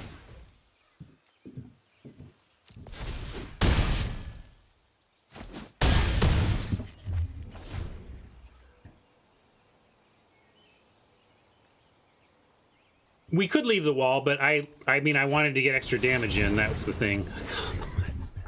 Come on. Come on.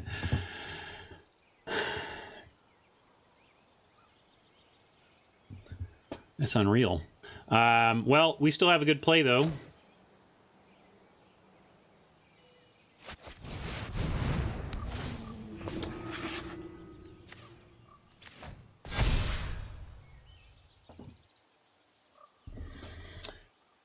Do we send the scanner to? They both become lethal. Then we just win? No, then they have to block here and have to block here. 2 force blocks is good. Let's do that.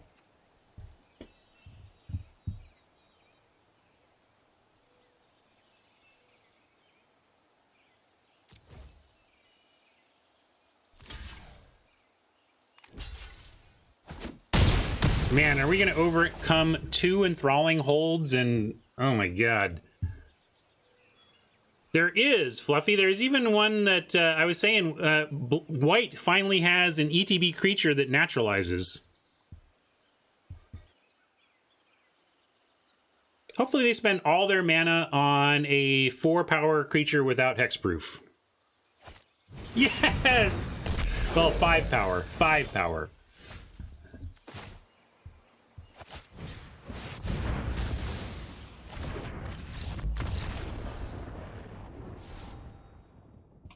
Yeah, chat, we did it. beat double enthralling hold. And we got our 750 gems.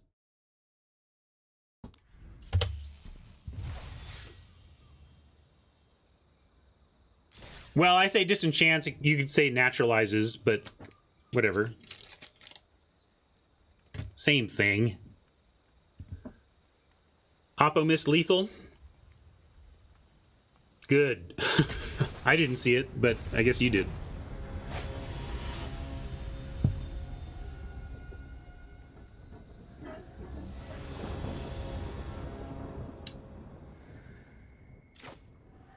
Well, show me a steady line of planes on top, and this hand is actually great, but without that, we got a mulligan.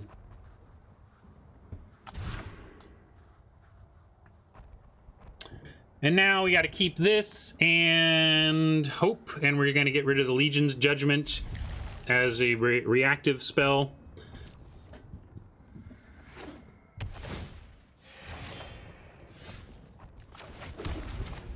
Found some land, that's nice. Looks like we're starting on 3 again, but hopefully that'll be good enough.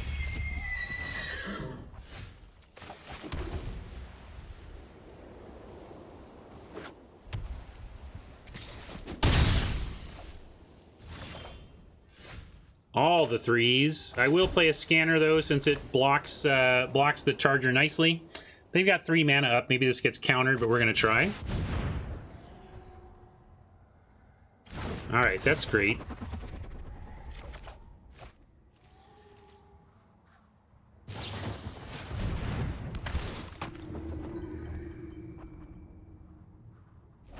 Huh. They could have bounced that back and it would have been pretty good in terms of re-triggering the Daybreak Charger, but then again, at the end of the day, it still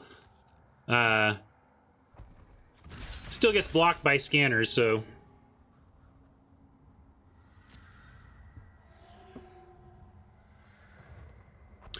I'm not sure I understand your question, Mike. Are you saying I'm overvaluing it, or are you just kind of joking that we keep drawing it? Like, what would you have gone battlements there? Would you have played differently? That's what I don't understand. If that's what you're saying or not. We could just fetters the swooper here.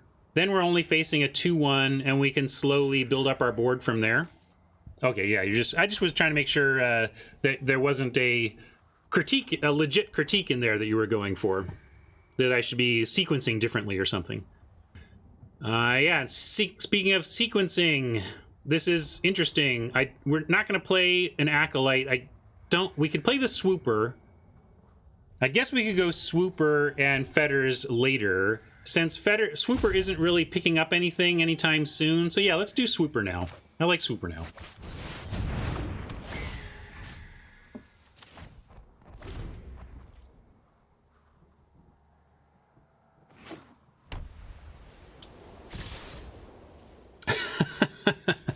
I'm amused, Swamp Lore, because that is my life in a nutshell right there.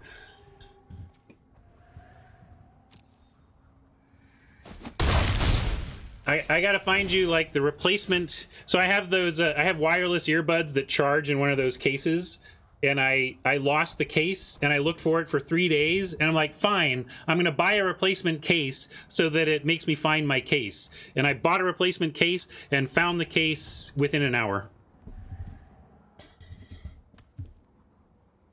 All right. Still a lot of open mana here, but they didn't counter anything last time. I'm going to go for a Fetters here now and hope that we can gain some life, question mark.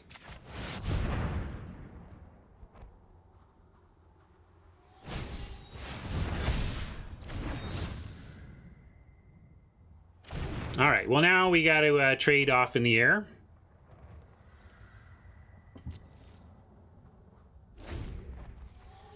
Well, Mike, with the knowledge of the feat, I agree with you, but assuming that the feat isn't there, I mean, I think we just take the race back over with Faith's Fetters, so I had no problem with not trading.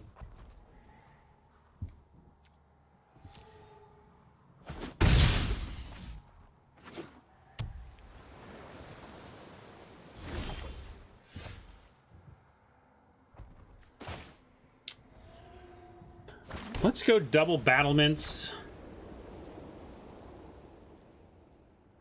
Does Charger get us anything? Like, we can't attack into this. This is just on defense now. So yeah, I'm going to go double battlements, hold the Charger.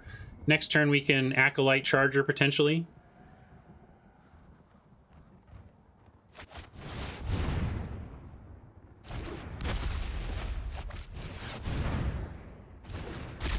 More pauses from Oppo that are not explained by the cards they have on the battlefield, so let's see what happens here. But they're not attacking Swooper into Swooper, so it doesn't seem like they have a clean answer to that combat. Now maybe they do. Like, I'm not sure what to make of this. But I am going to double block.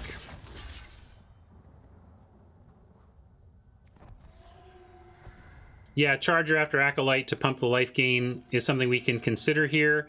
Anybody not like the double block? Like, we could try to take 2, and I don't know if there's anything, like, affect the whole team. I don't want a single spell to win both of these combats, but I don't know the set well enough yet to know what I'm afraid of there. Well, we don't have to try, Mike, right? We could take the 2 to not get blown out. What I don't want is one spell to win both combats. That would be insane. But I just don't know the set well enough yet, so we're going to close our eyes and try.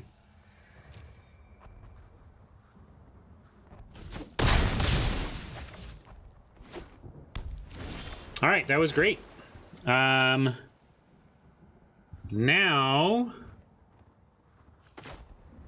I like Wingmare. Wow. Could even go Acolyte, make 1/4s. Yeah, we can't do both though, right? We only got 6, so I'm gonna do Wingmare. My only question is whether we charge or not.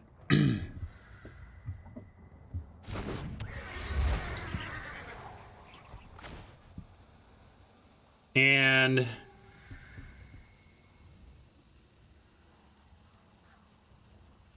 with Acolyte, I'm going to do it. Let's just play this.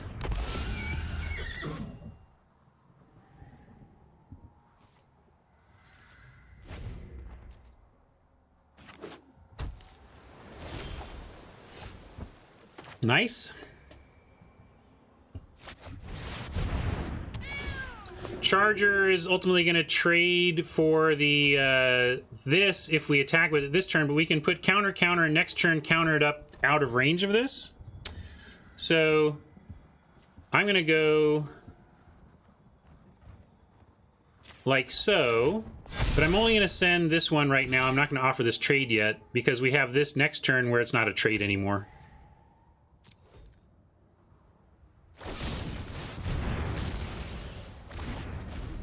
So, ouch, but I still feel okay here. We get to Acolyte, now counter here, and that looks good too.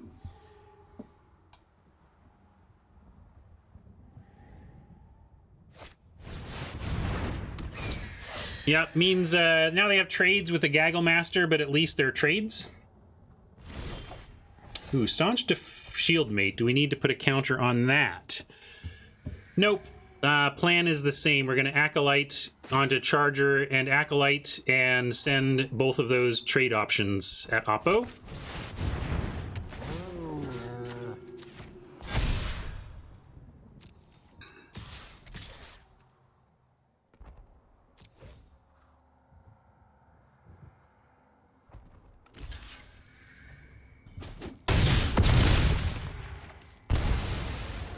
Seven-3, no joke, and no, neither is a 3-3. Although these are kind of jokes as 0-3s, but they're not. They're doing good work over here.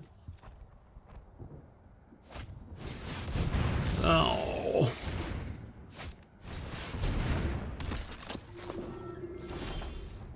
Well, we still got trades if they block, so we're still sending both.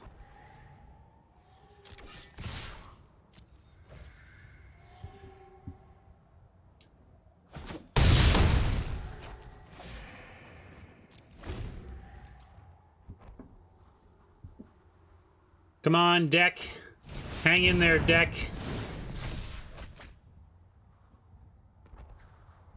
Boy, blue has a lot of good cards. Is blue just the best color in the format? It just seems like every common and uncommon I look at makes me nod appreciatively.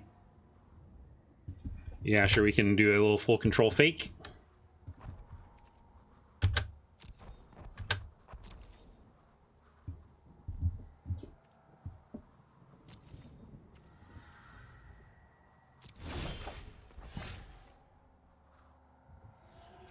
Well, now they've got a trade, but still, you know, they only get... One of these is a chump, one, but now they can tap, so... but there still is a trade if they want to do it. And then they can't tap anymore, so... Probably tapping the Acolyte, but we still send the Shield Mate. Okay, they want to do it that way. That's cool. That's understandable. Trade for the better card. But we are going to offer that trade.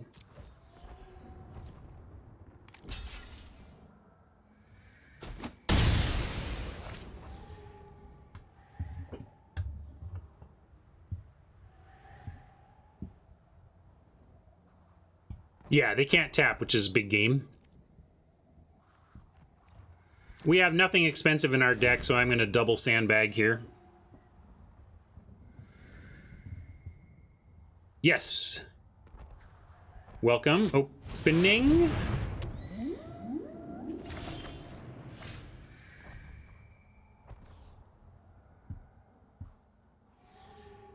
Well...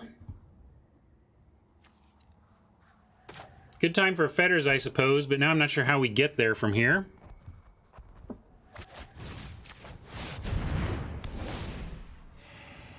Now we can send the Shield Mate, but it's it bounces.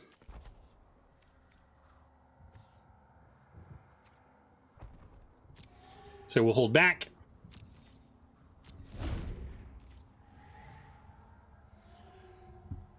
I wish it removed the static abilities, but despite Faith Fetters saying, this is Magic being its weird self, but, you know, its activated abilities can't be activated is not the same thing as a static ability.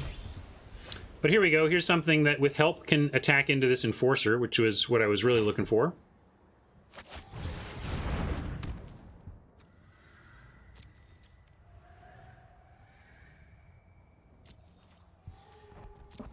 Interesting point, Mike. Although now, now we just have a straight-up reason to.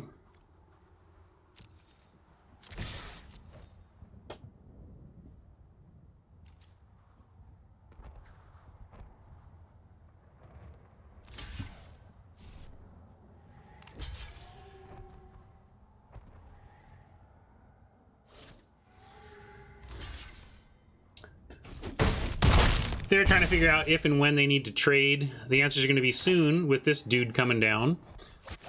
I don't think the game is going to go to the point where we have 10 mana, but I suppose I suppose I'll play lands just because if we draw a spell, we may want to pump and cast a spell. So let's play our lands now.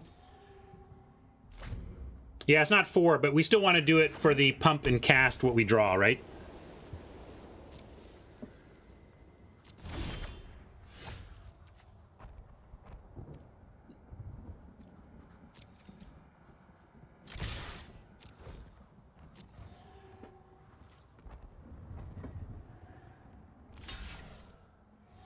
Now they're going for the trade, we hope. They drew cards. Maybe they got something new in their hand. Looks like they do. Oh, maybe they just didn't want a swift response to that, and... Well, we're still ahead on board. Barely, barely, but we're still ahead on board. Oh my gosh. Okay, now we're gonna actually Legion's Judgment the Waker so that we can attack with a Shield Mate successfully again. Kind of funny. This thing is already nullified in many ways, but I want good attacks off the Shield Mate.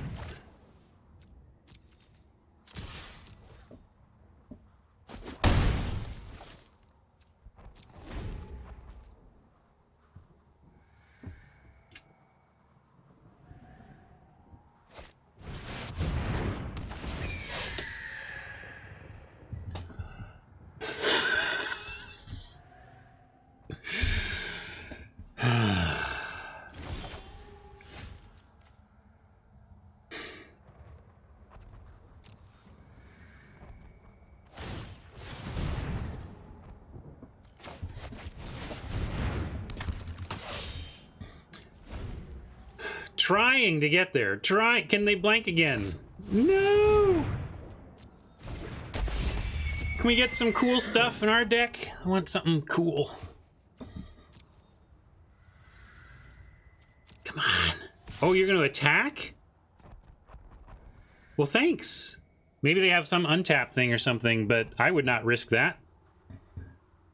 I guess they got to kill us at some point, but I would not feel stable enough yet to attack, but maybe I'm too conservative. All right, deck. All right.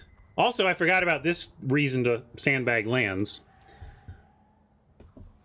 Yeah, they have a tap trade, but if we have removal, they're dead. I mean, that's the thing, Mike. Come on, you all would scold me if I were playing in a way that left me dead to a single removal spell, right? But we don't know what this is either. I bet it's a land, but speaking of.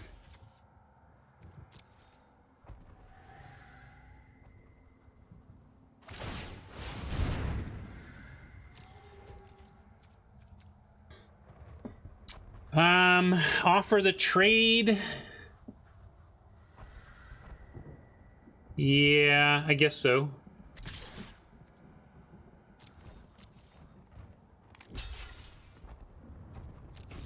Didn't have a good reason for that. I should have, it's a must block, but like force the trade was the question mark. And I'm not sure, like, I should probably know my deck better to answer that, because there are reasons to keep it around, like, or and reasons to let it go based on what stuff you might draw.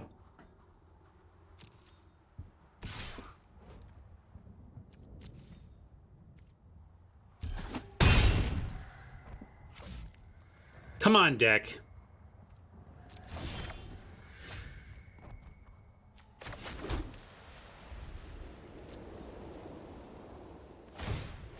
I mean, we'll save 2 lands for this thing and then I'll be fine.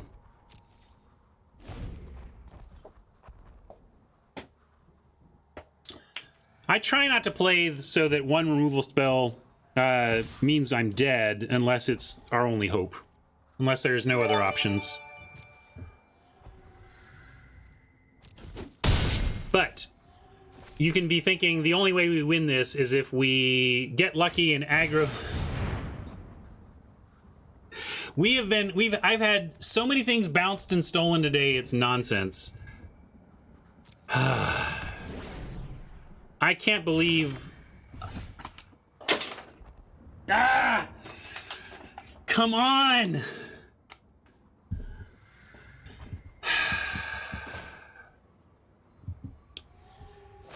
We all called it earlier, Fluffy. This is a stupid uncommon.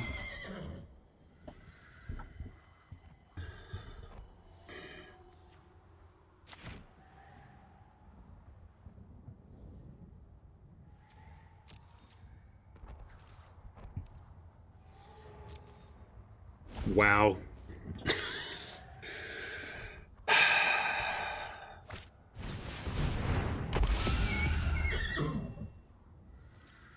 Pretty salty over here, I gotta say.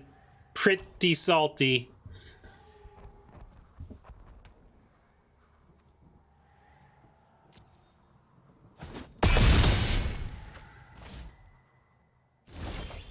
The series of top decks that had to happen to lose this game are frustrating.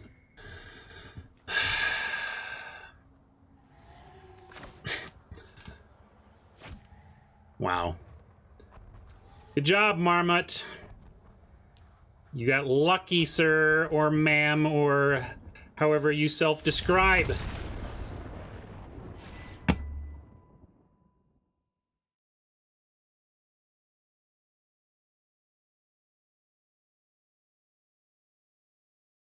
That was rough.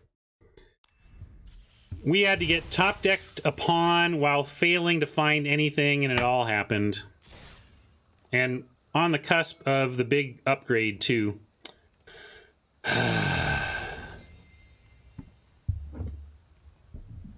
Is this a dead man, Doctor? Very dead, Mr. Spock.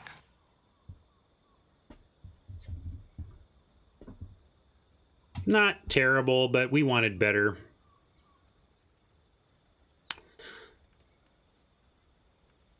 I will make a note of it, though, before I forget. Put it in our official results.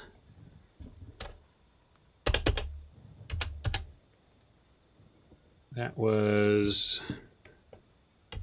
3 and 3, 10,000 gold event.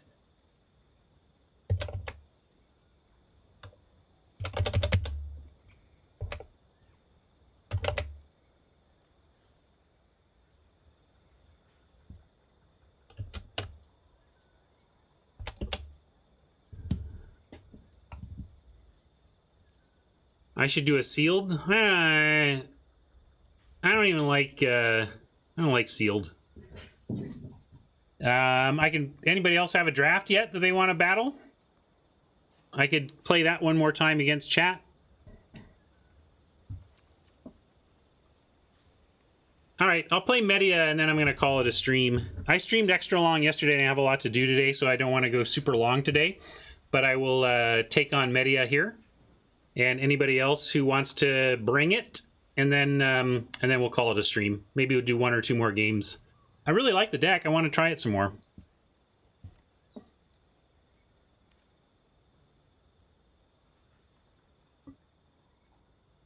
So, DV Dutra, why don't you finish your draft and build a deck, and I'll take on Media for now. Oh, we can't do it though, right? I forgot. This is busted, right? Darn. Never mind. I've gotten used to this feature. Remember when we didn't have this feature? We're there again. Oh, direct challenge works? How does that? So how do I do that? Do I just need to add you? Oh, maybe I don't even have any. My friends are gone. All right. Why don't you direct challenge me then, Media? Since you can look at my digits right here.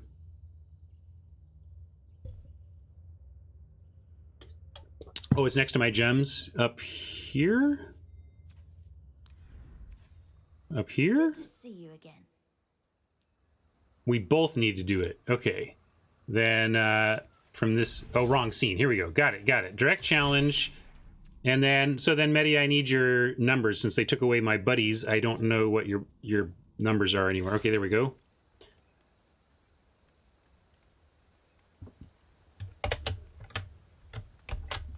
So this is... awkward, but I guess, does this mean we could potentially do the chat gauntlet tomorrow and just do it this way? I mean, it's super awk, but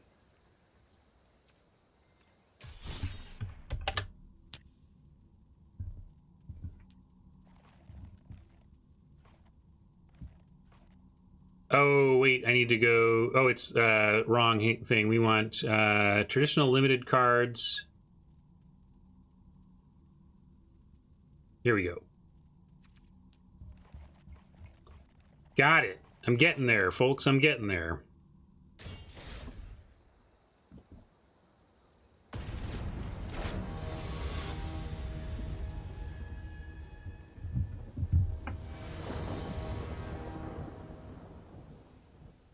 Oh, change status to online. Okay, I'll do that. Thanks. Keep this.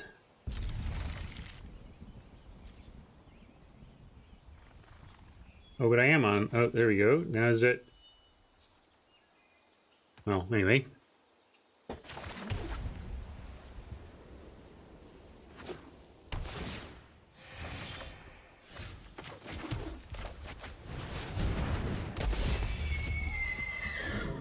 I hope Media has a deck with like 7 Heartfire Immolators and 3 of those 5 mana artifacts to really show me what's what.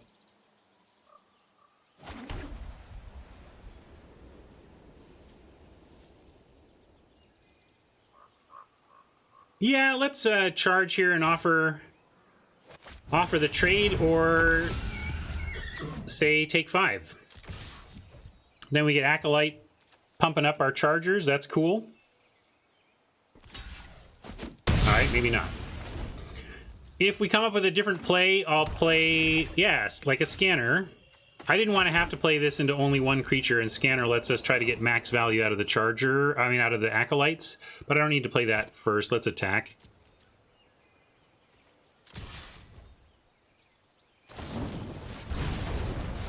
Shocking! You got it, Mama.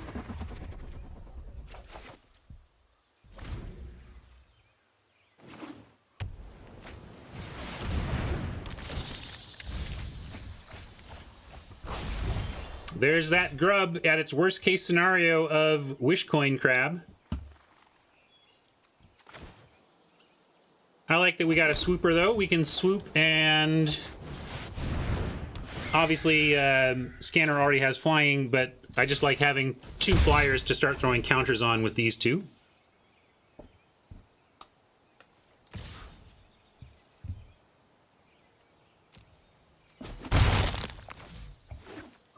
Looks like it's a black-red reanimator, or black or Grixis reanimator, which is interesting because Thrill, whatever the Thrill of Possibility, is really great for the reanimator deck. So Blood Glutton is strong, but I'm gonna take a turn to drop an Acolyte here.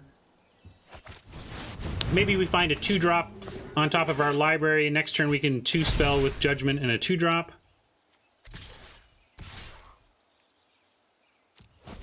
Yeah, 3/3 Hajj. Had a really... I was super tilted, man. That final loss is just like... We got top decked, flooded out, and had our creatures stolen by that uncommon control magic for the 8th time today. So, a little bit...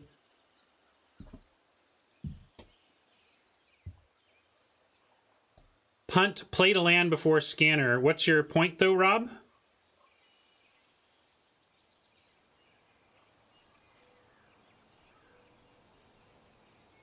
Oh, sorry, we're on no blocks here. I don't understand what makes that a punt.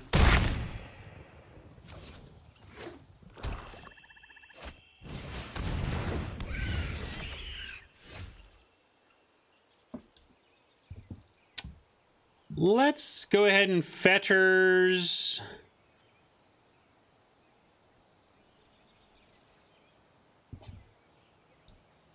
I wanted to take care of that Blood Glutton this turn, but Imp is a problem.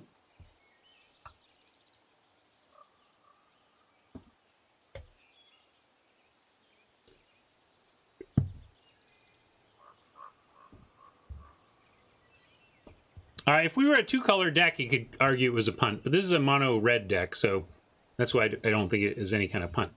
But back to what we're doing around here. I'm trying to figure out if we're imping so that we can get our attacks in.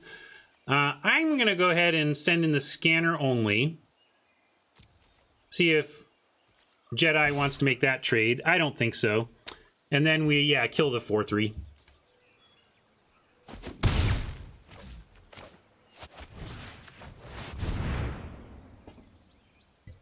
Did I say mono red? I meant mono white if I said mono red. Usually when I mono, it's red.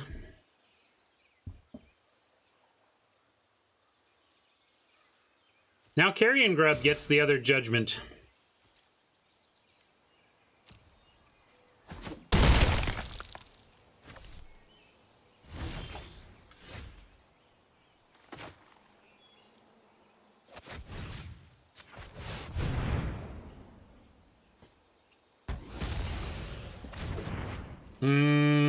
I'll offer the Acolyte, but I'm going to save the Swooper.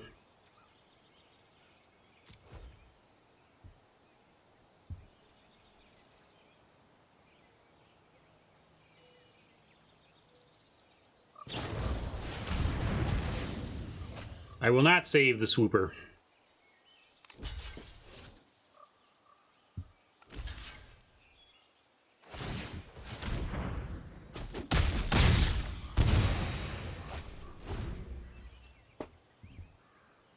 Hopefully we Striker next turn so that we can set up Acolyte on Striker, which is quite powerful.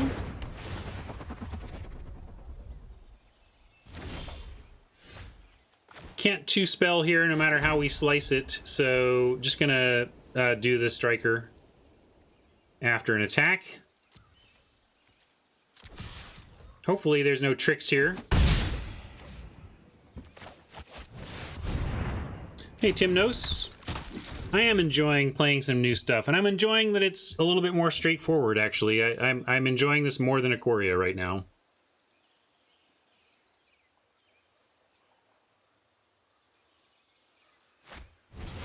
Slag it. Well, not what I want to be doing with this Acolyte. Unfortunately, we only get one, but we're going to take it.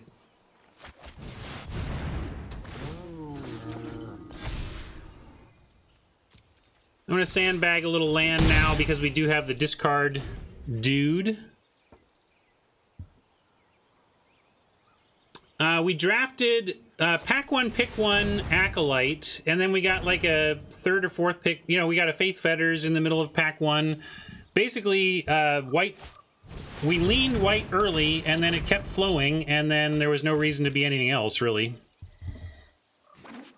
And also, like, we didn't end up with anything worth splashing, is how I would also phrase that. You know, we the red just didn't add enough.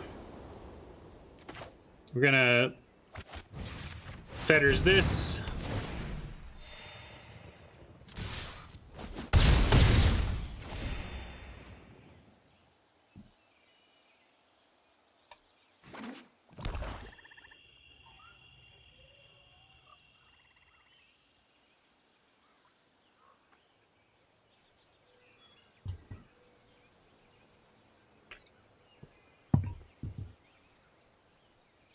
I am willing to play one or two more games after this, depending on time. So if you are interested in bringing an M21 draft deck against mine, you're going to want to get that deck ready now, and you're going to want to get ready to share your screen info with me so we can do the challenge properly.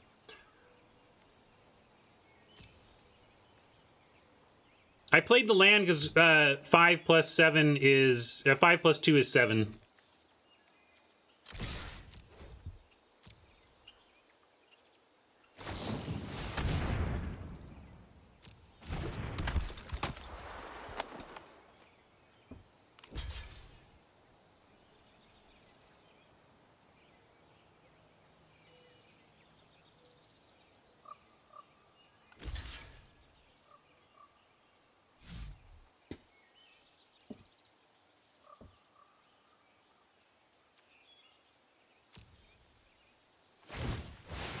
It's probably unlikely that we're going to have anything tapped to hit, but that's why I did it. I mean, it is an instant that we can keep the mana up for.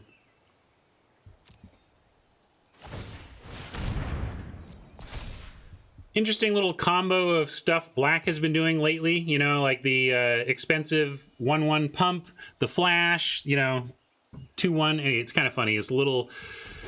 This is a very modern Black common right there.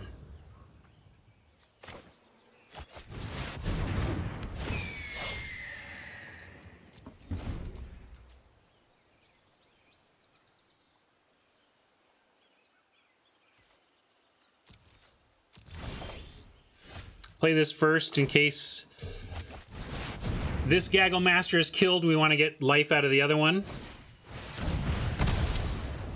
Ah, well.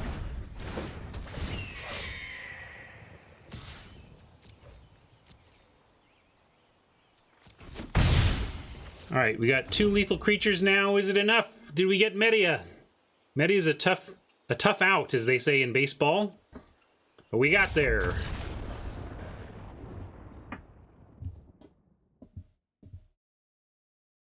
Good game, Media.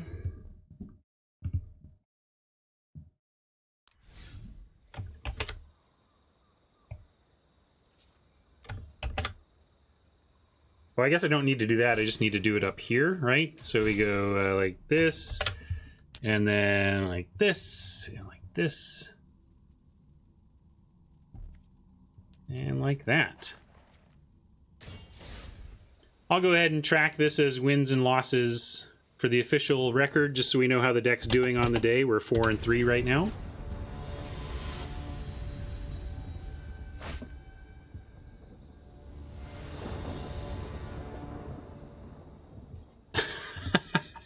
Aj.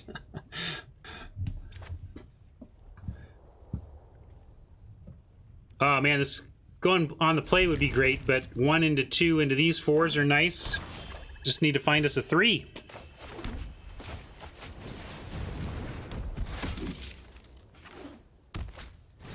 What's this? Rare 2/1. Whenever this becomes untapped, you may pay 2 if you do draw a card. Whenever an opponent casts a spell from anywhere other than their hand, draw a card, discard a card. Ghostly Pilferer can't be blocked this turn. So, not a super scary 2/1, but just like a 2/1 with bonuses. Not a huge deal. And we can go for a big charge here. Do we want that? Because we can also go Watchdog, still get in the attack, and then... No, I want Charger here, and then we'll do Watchdog next turn. That's fine.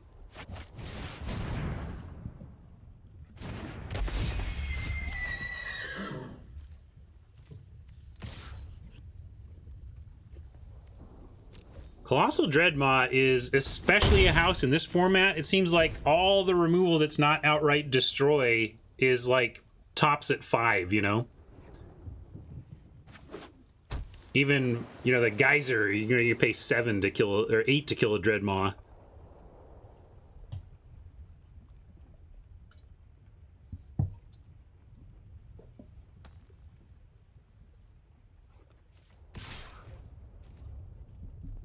I'm willing to race here with the Acolytes in hand.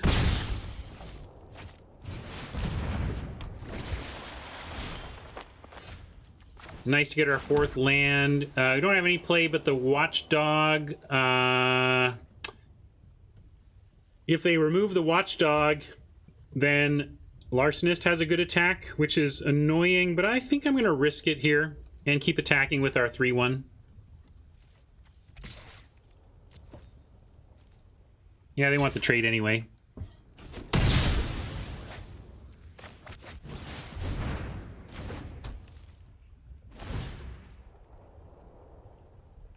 And even here, like, I don't like the card advantage, but if they spend their turn drawing a card, that's good for us. So that's why it kind of plays just like a regular old 2/1 for a little while anyway.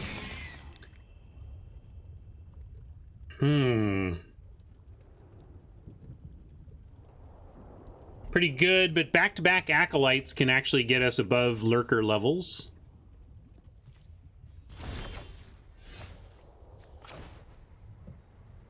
Could also just charge, but nah, let's do this. This is fine. Start with the Acolytes.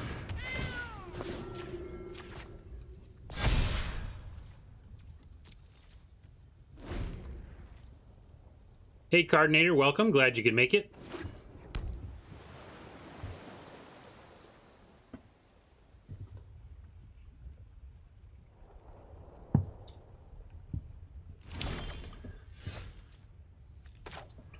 I'm gonna go Gaggle Master here. They might have a counter, and if they do and we find a land next turn, we at least get Acolyte Charger on the follow.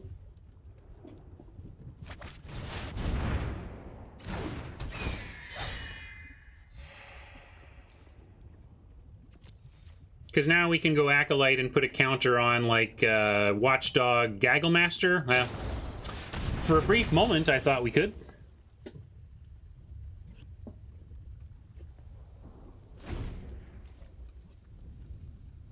Not the 5-mana one, it turns out. The 2-mana one. Oh, this thing's good. Haven't seen... This is the first time I've seen this on the battlefield in the set, but I've been waiting to see it. I think this is just a good card.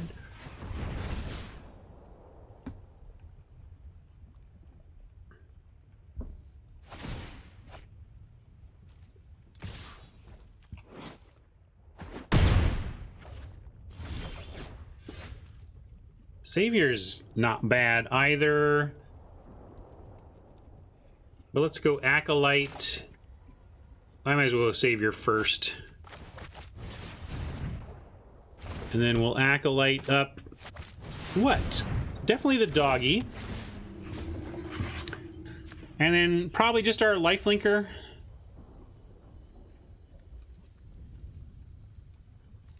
No, you know, we can get an extra point of toughness over here, but I don't think it's as good as getting an extra point of lifelink power.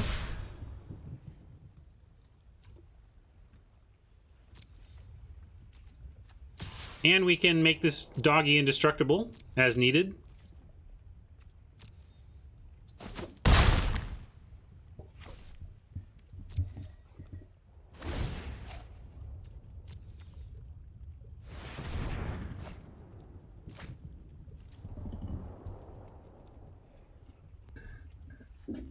Well, this is a 3/4 that was on defense. So what do we?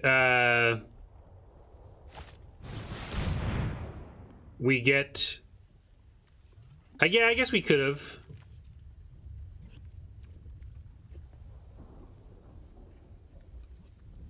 Now we can't. Somehow I saw trades there that didn't exist.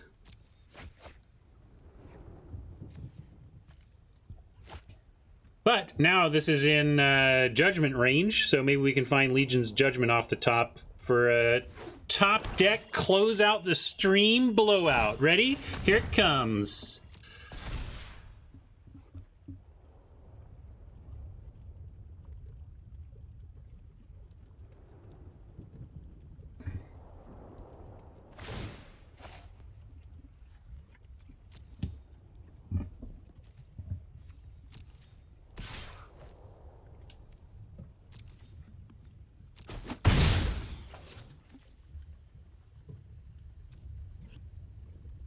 All right. No such luck, but we do have a thing that could get this to enough power to trade for the Lurker, so we still have an attack at least. That's cool.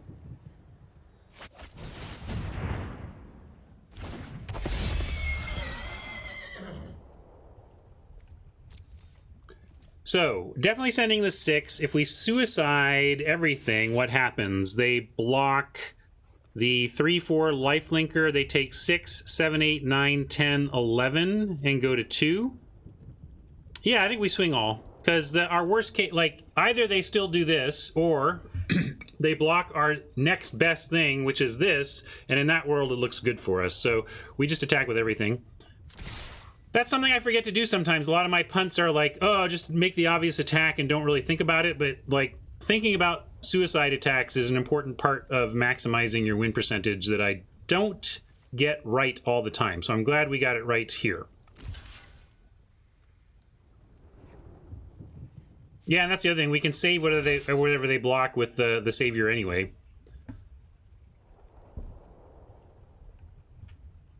But even if this didn't have, even if it was just a blank 1/1, I still like attack with everything here.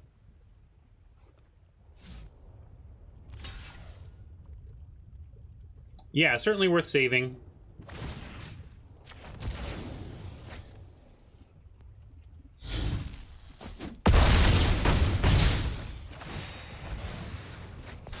So we put them in a real rough spot there, forced them to lose their big Voltron. Now let's see if that's enough. This is pretty wide here. I'm not sure what they come up with that can block all we got to attack with. Well, that's not bad, but I don't think it's enough still. Hey, War Furnace, good time zone to you. Just for the rub-ins.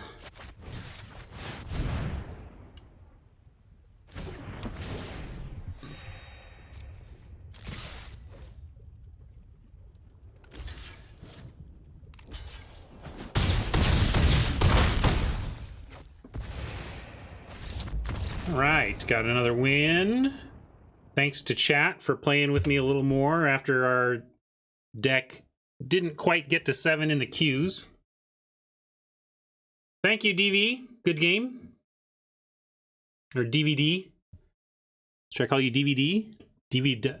Figuring out how to pronounce your all your weird usernames has been one of the more interesting aspects of streaming.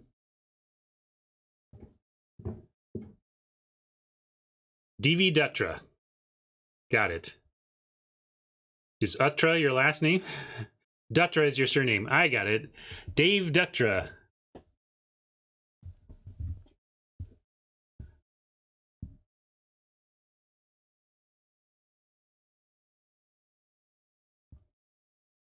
Well, it looks like I gotta restart again.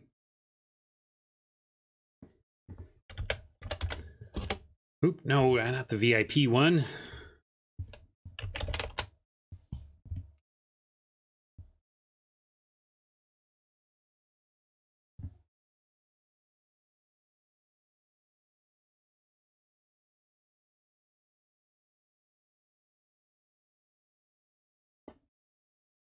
I think I do the saffron olive thing by accident often enough.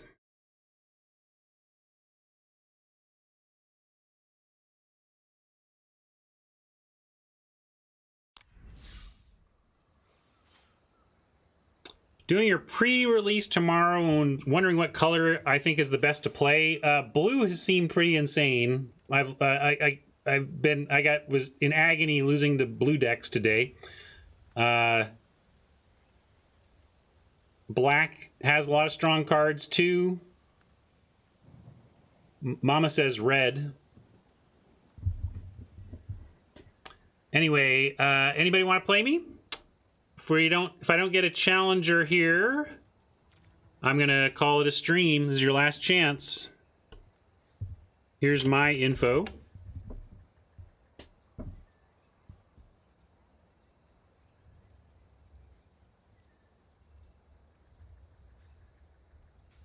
I'll take on Media or Mr. Dutra again, also. All right, I'm going to call this. I'm going to say, don't make me say goodbye to YouTube. I will say goodbye to our YouTube friends. Here I go. Oh, Media's saving it. All right, I'll play Media again, and then we'll call it. Oh, no, that's okay. I was just... you were the only two I had lined up. I was just seeing if there was anybody else. No problem. No problem. Media's got me. But now I need your... Let's see, your digits again. Or did I have it... No, that's the wrong one. I will turn this stream right around.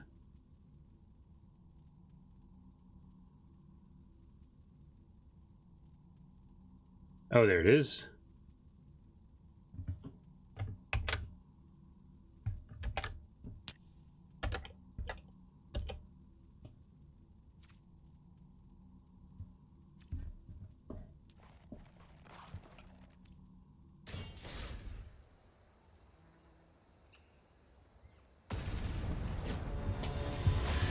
All right.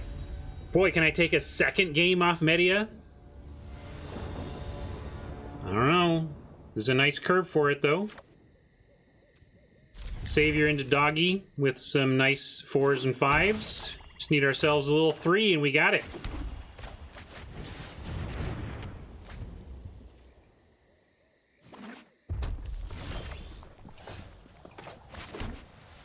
I need to send that yet.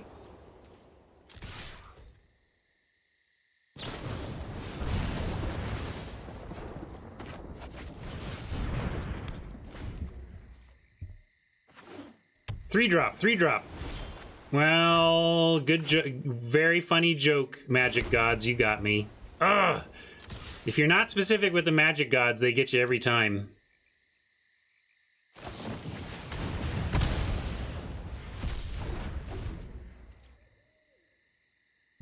Any creature in our deck. Any creature in our deck. Seriously. I'll take it. This is like the worst one, but I'll still take it. And actually, I'm just gonna Fetters the Weird, I think. And then Gaggle next turn. Thing is, it will grow to the point where Legion's Judgment gets it, but we can't cast it this turn, and I wanted to cast it this turn. Looks like Legion's Judgment will have plenty of work to do anyway. This Augur has been great for the red decks.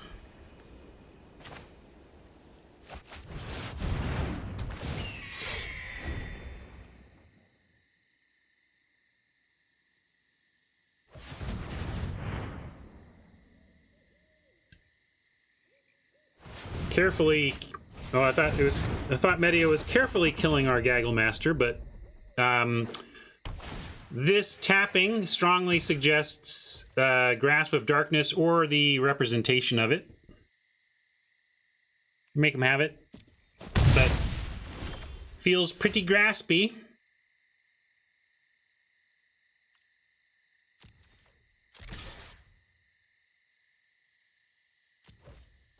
Maybe not?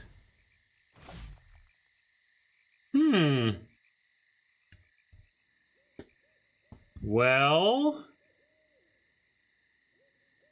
now maybe I just play this and look silly after the fact, but our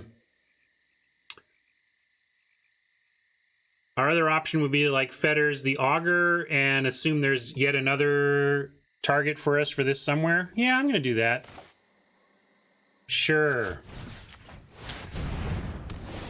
And then, like, with the reanimation that we saw, there's going to be huge creatures from the reanimation standpoint, so we won't mind having a judgment unless it's that hexproof shark.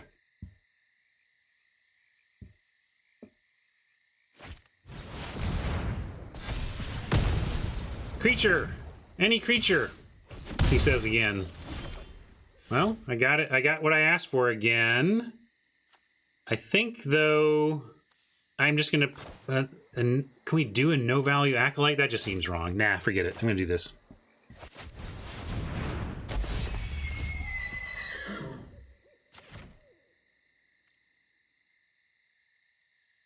This wasn't even enough to kill the scanner. Could have saved it for that purpose, though. We have more charges in the deck, though, that could do that. And look, we get a natural target anyway.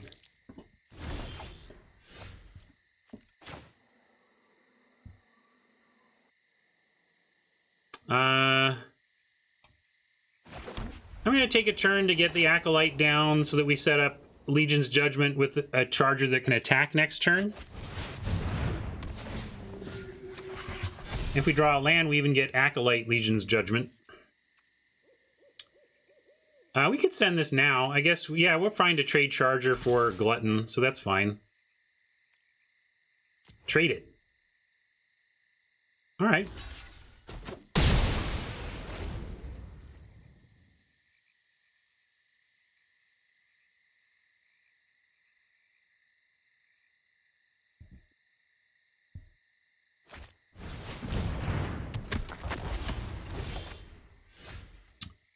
Maybe we're showing some poor judgment, but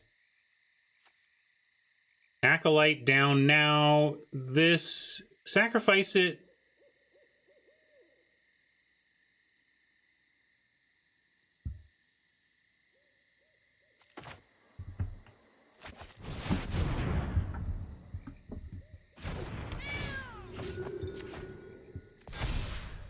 Now if we attack with a 3/4, even if he has 1 prowess, we still kind of get there on it. So I think we can send.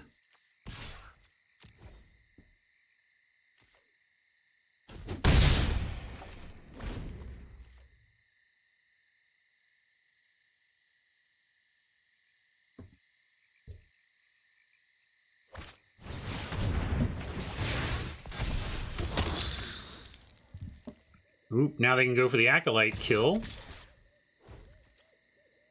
Let's see if Medi wants to take out the Acolyte.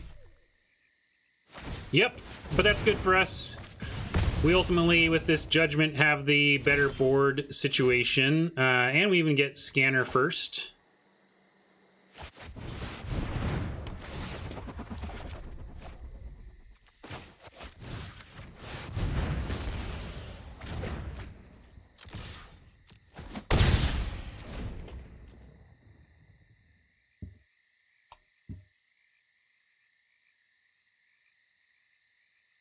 We're in this catbird seat right now, but things can change quickly.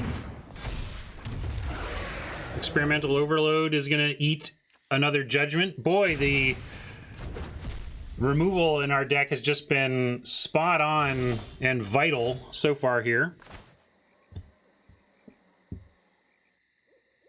But we don't even need to play the Judgment now, although it does let us attack with this, so I'm going to do it.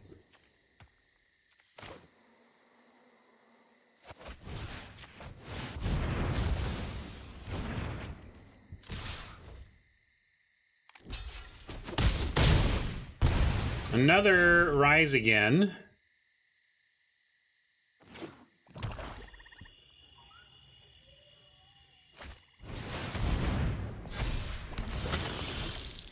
But at least the Acolyte and the Glutton trade on the ground, and then Gagglemaster tries to win in the air now.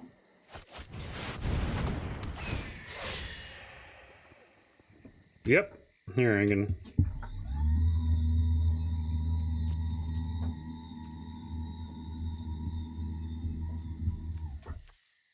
I think we should attack.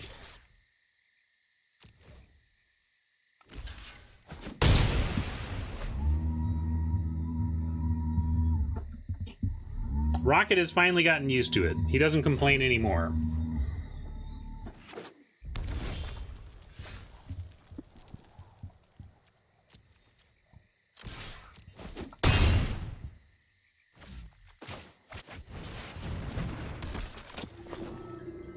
Six, 7, 8. Yeah, I'm gonna hold the land.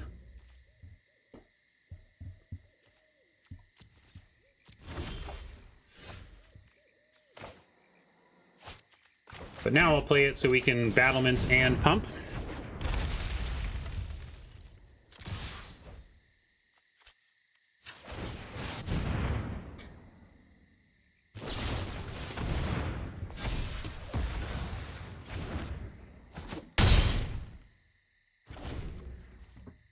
Oh, lots of removal trading off around here.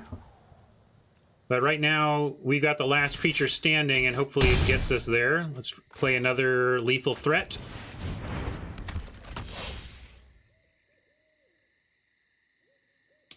All right. Well, I gotta admit, chat, that makes me feel better about this deck. I mean, 3-3 is not a terrible result, but I felt like, I just felt like we got pretty unlucky in our first couple of games. We started off with the, the 0-2 loss, and then we brought it back to 3-3, which is pretty good to come back from the 0-2. But it was nice to pick up some wins there against chat, just to see, okay, the deck did have some stuff going on. Deck was fine, just maybe got a little unlucky or mispiloted during the actual run. But mono white, what do you know? Did pretty good, all things considered.